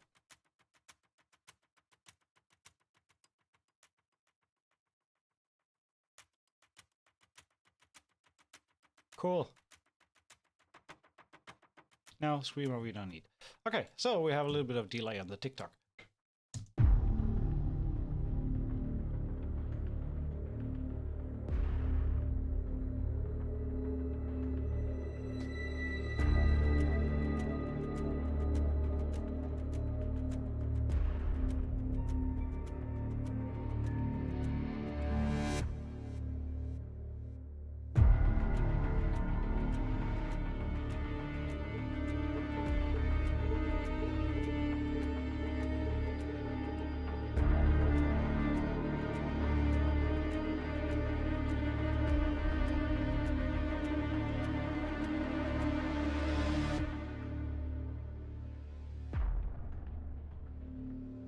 Okay, gonna add this pitchy effect for the transition here.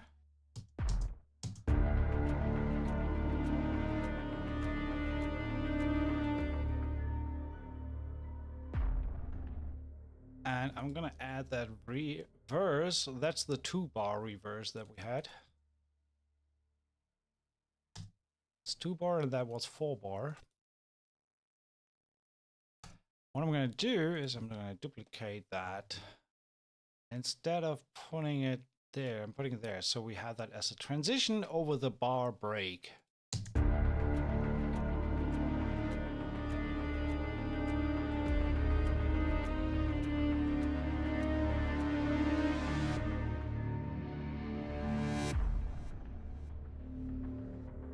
So we have that reverse there. I like that. The pitchy could maybe come up a little. So let's have that louder. And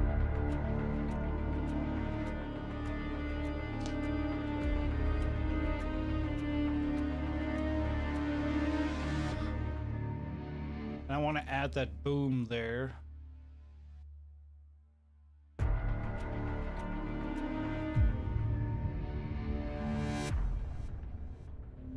Okay, so here we are in new territory. So I want to have that like different part that we had before. So first of all, we're gonna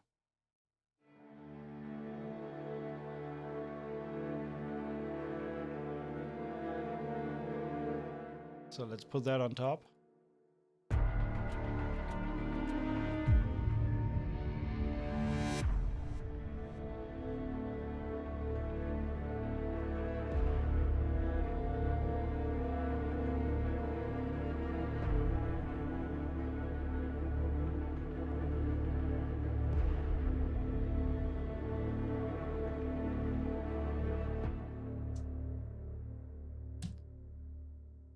Just a little bit of string bad. Still all running around D minor.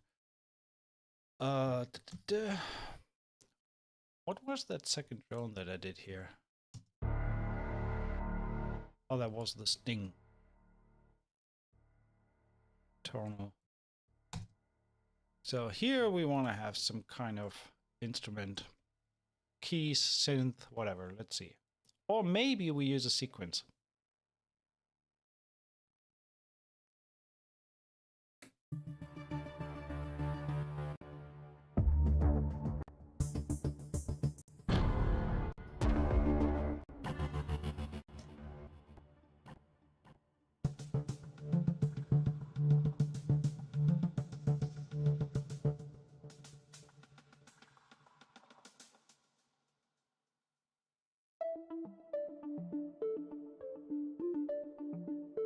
Yeah, something like that.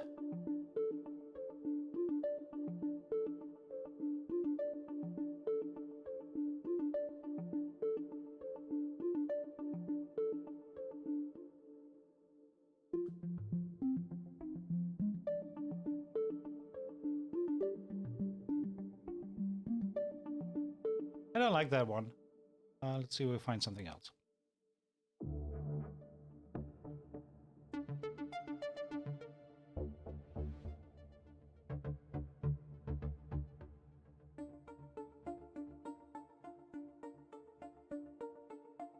Yeah, that is cool.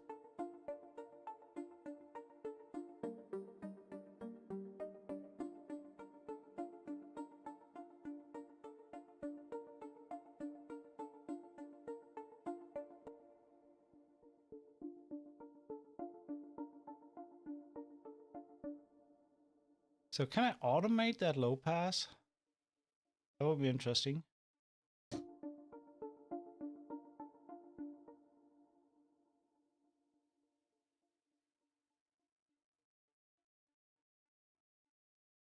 Doesn't look like. So I just put it on mod wheel.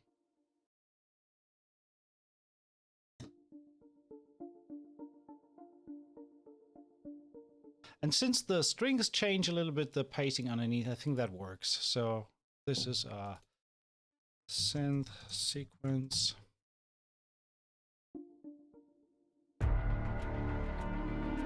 One, two, three, four.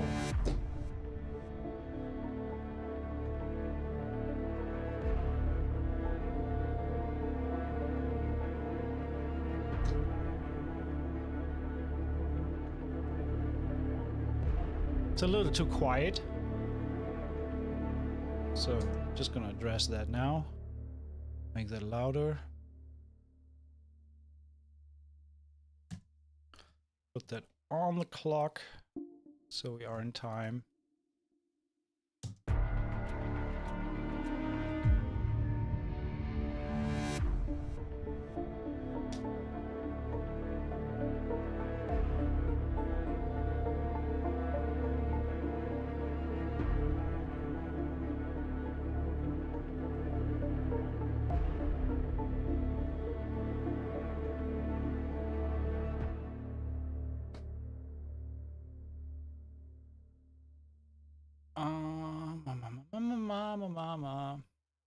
Last part is going to be this. Again, we're going to figure out what we're going to do there.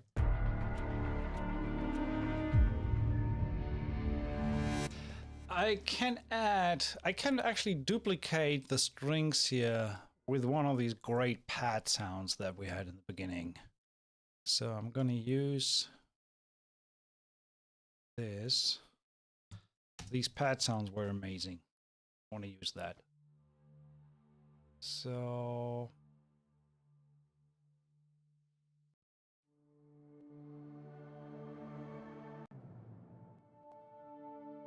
yeah, something like that. So I'm gonna duplicate that strings that we had here. Octave higher.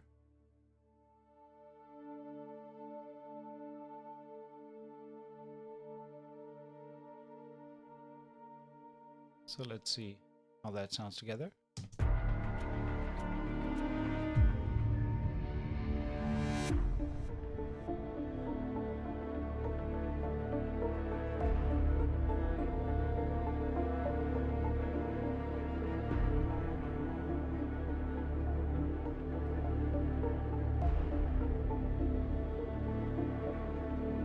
Actually, that feels like we could repeat that whole thing. And I want to see, I feel we could layer some rotor. We did this, we used rotor on last week's stream from Westwood Instruments. I feel we could probably try something utilizing that. Why is there some peeping sound in the background?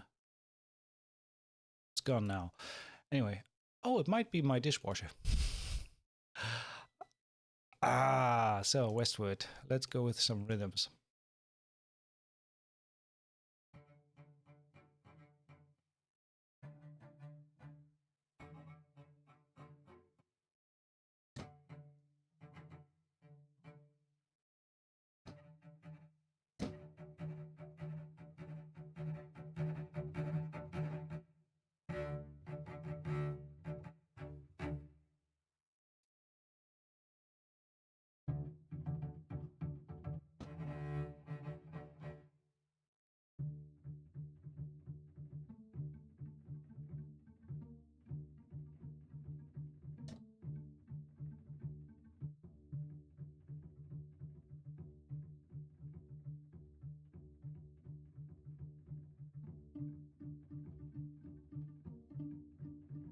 Oh yeah, oh yeah. I can already hear what we're going to do with the effects here.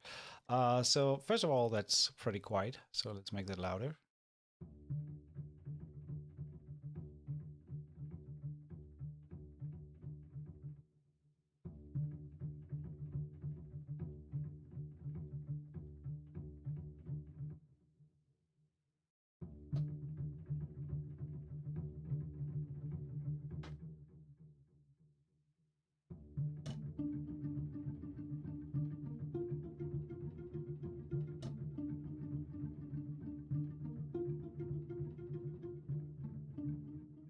Smart Tune, thanks so much for the kind words for the scoring template. The funny thing is, there is not really a need for updates because, I mean, there are a bunch of libraries in there, but since it's so easy to swap these libraries, etc., you can basically fill it with whatever you want to put in there. So right now, I don't really see an update, need for an update, unless the Contact 8 is around the corner. So I would probably check out how this works. So Right now, there is no planned update for the scoring template because I feel it just works pretty well. So let me know if there's any issues that need fixing.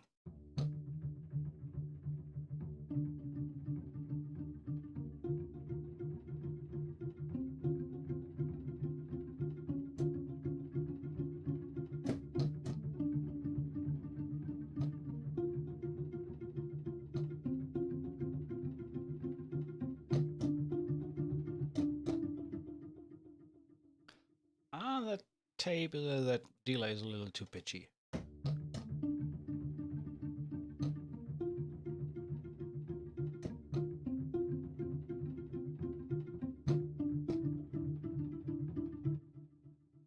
Okay, let's see how that sounds.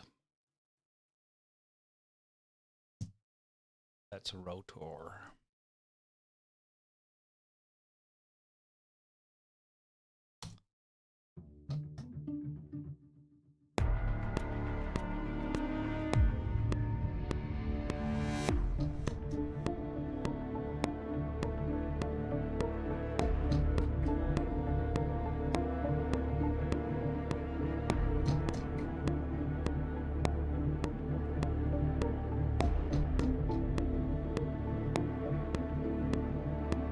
It's very quiet, so we're gonna fix that. That was unintentional. There we go. Like this. We can basically put them all on the same volume. So right now we have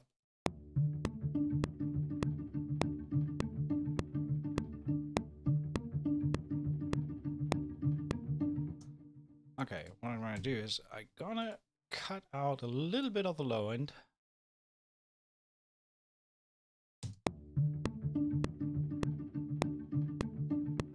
And slam the living hell out of it with some decapitator. So, gonna beef that up.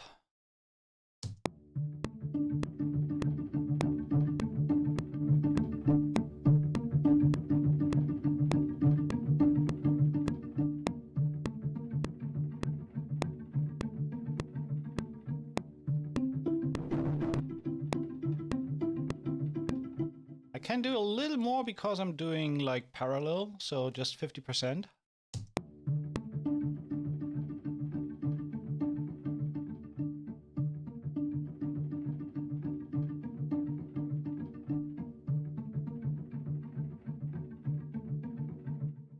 I like that. Let's see how it sounds. Maybe we add a little bit tremolo later afterwards. Come on. Trem later. To move this a little bit around.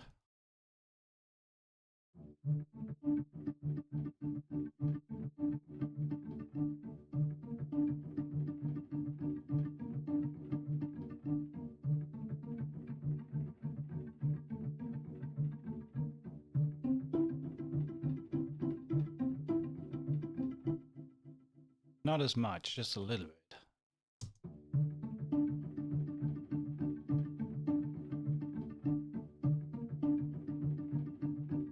Yeah, I like that. Maybe add a little bit of compression afterwards to make sure it's where it should be. Relatively fast attack, fast release.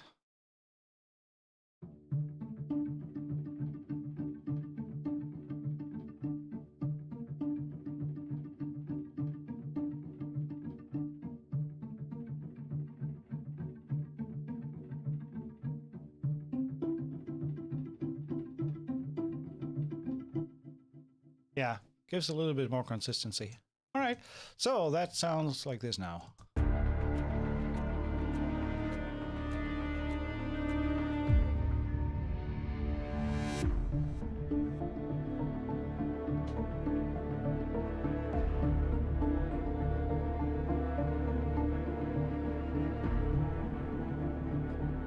Technically, I could move this a little bit to the right and that synth sequence a little bit to the left to get a little bit more separation between these two.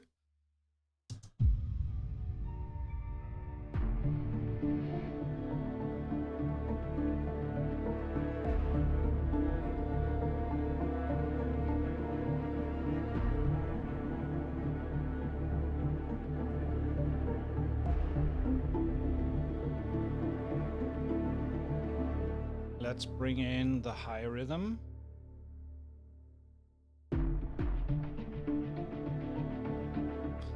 The boom again and the tonal hits.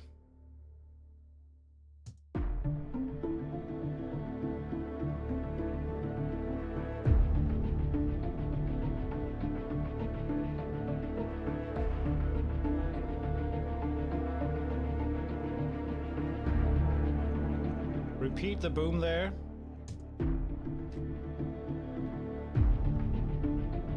Last 4 bars get the tick-tock.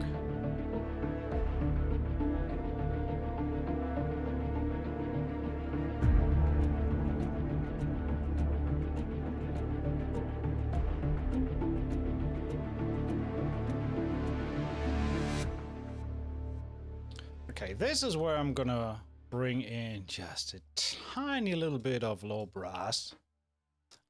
So duplicate that.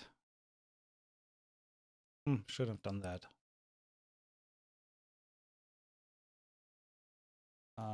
Like this. Just grabbing a little bit of flatus brass. Variant. Amazing low brass patch. Well, for this we can probably leave the reverb on.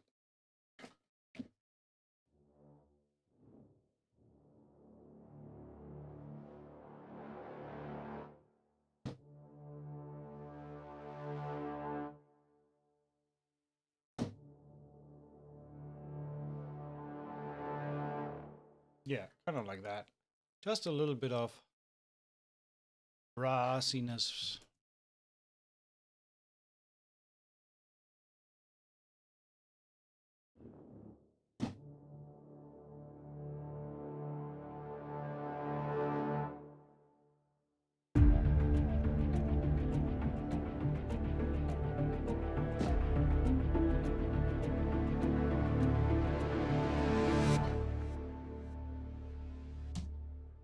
Yep, that's what we're gonna do. And yeah, you know what? I'm gonna bring it to an end there. So we just take that as a little underscore.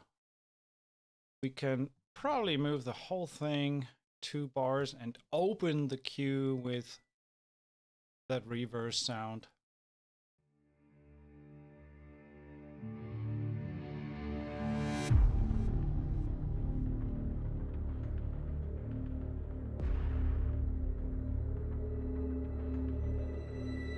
So let's add just a tiny little bit of stereo bus processing. So going with my usual suspect, which would be the SSL comp. For some 2 bus setting. Actually, this is already my 2 bus settings as it is. Just checking the loudest portion of the track.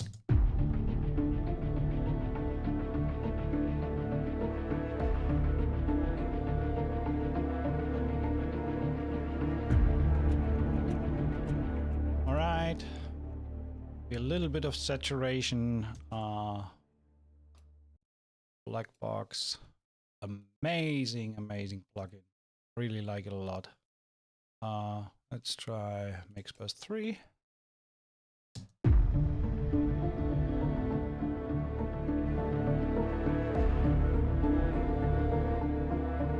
But actually, let's go with the mid-side version.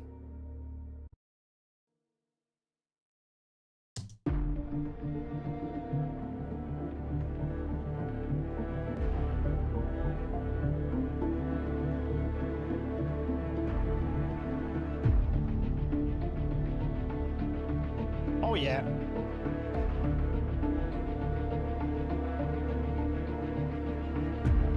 That sounds great. Let's do a little bit of frequency taming on the master for any resonances that we possibly might have. Goldfoss taming at around 20.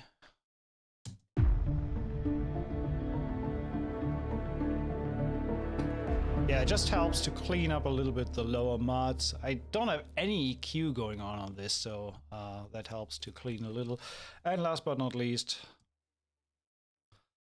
Let's do a little bit of maximizing to make it loud.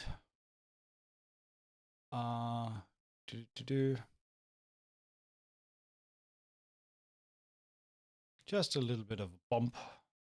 So there we go. Pinkertone Infinity. What's black box? Black box is a modeled hardware device. It's a saturated tube saturator. So basically emulating the signal running through analog tubes. Really, really cool plugin. I like it a lot. It's like a magic sound goodizer. Helps make sound nice. So yeah, that's our 1 minute. What do we have? 120, 130. Okay, we are at 130, so that's fine. Little bit of a medium mystical underscore, a little bit of chill factor in there with some dissonances, but overall pretty simple, and most of it is Pinkertone. In case you want to check out the library yourself, I did post the link to the library in the beginning of the video, but for anyone who joined later, here's the link where you can check it out. If you scroll around the page, and here it is, you can register your email for the newsletter, and then you get 20% off. Full retail price is 145 euros. I think roughly $155, something like that. That's where you can get this library that we checked out today. Thanks to Benjamin Pinkertone for sending this over. And that shall close today's session on Infinity, Volume 1. Volume 2 is in the works, apparently. So hope you enjoyed this stream. And here is the final cue that we very quickly munched together. So here we go. Underscore TV stuff.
Yeah, that's fine. Still a tad too quiet. We could push it a little more, but overall, that's fine.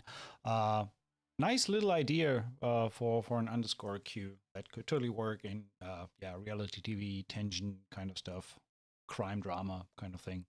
So, thanks, Benjamin Pinkertone, for sending over the library, for having us checking it out. Thanks to you all for watching, and I see you next week. Cheers. Bye bye.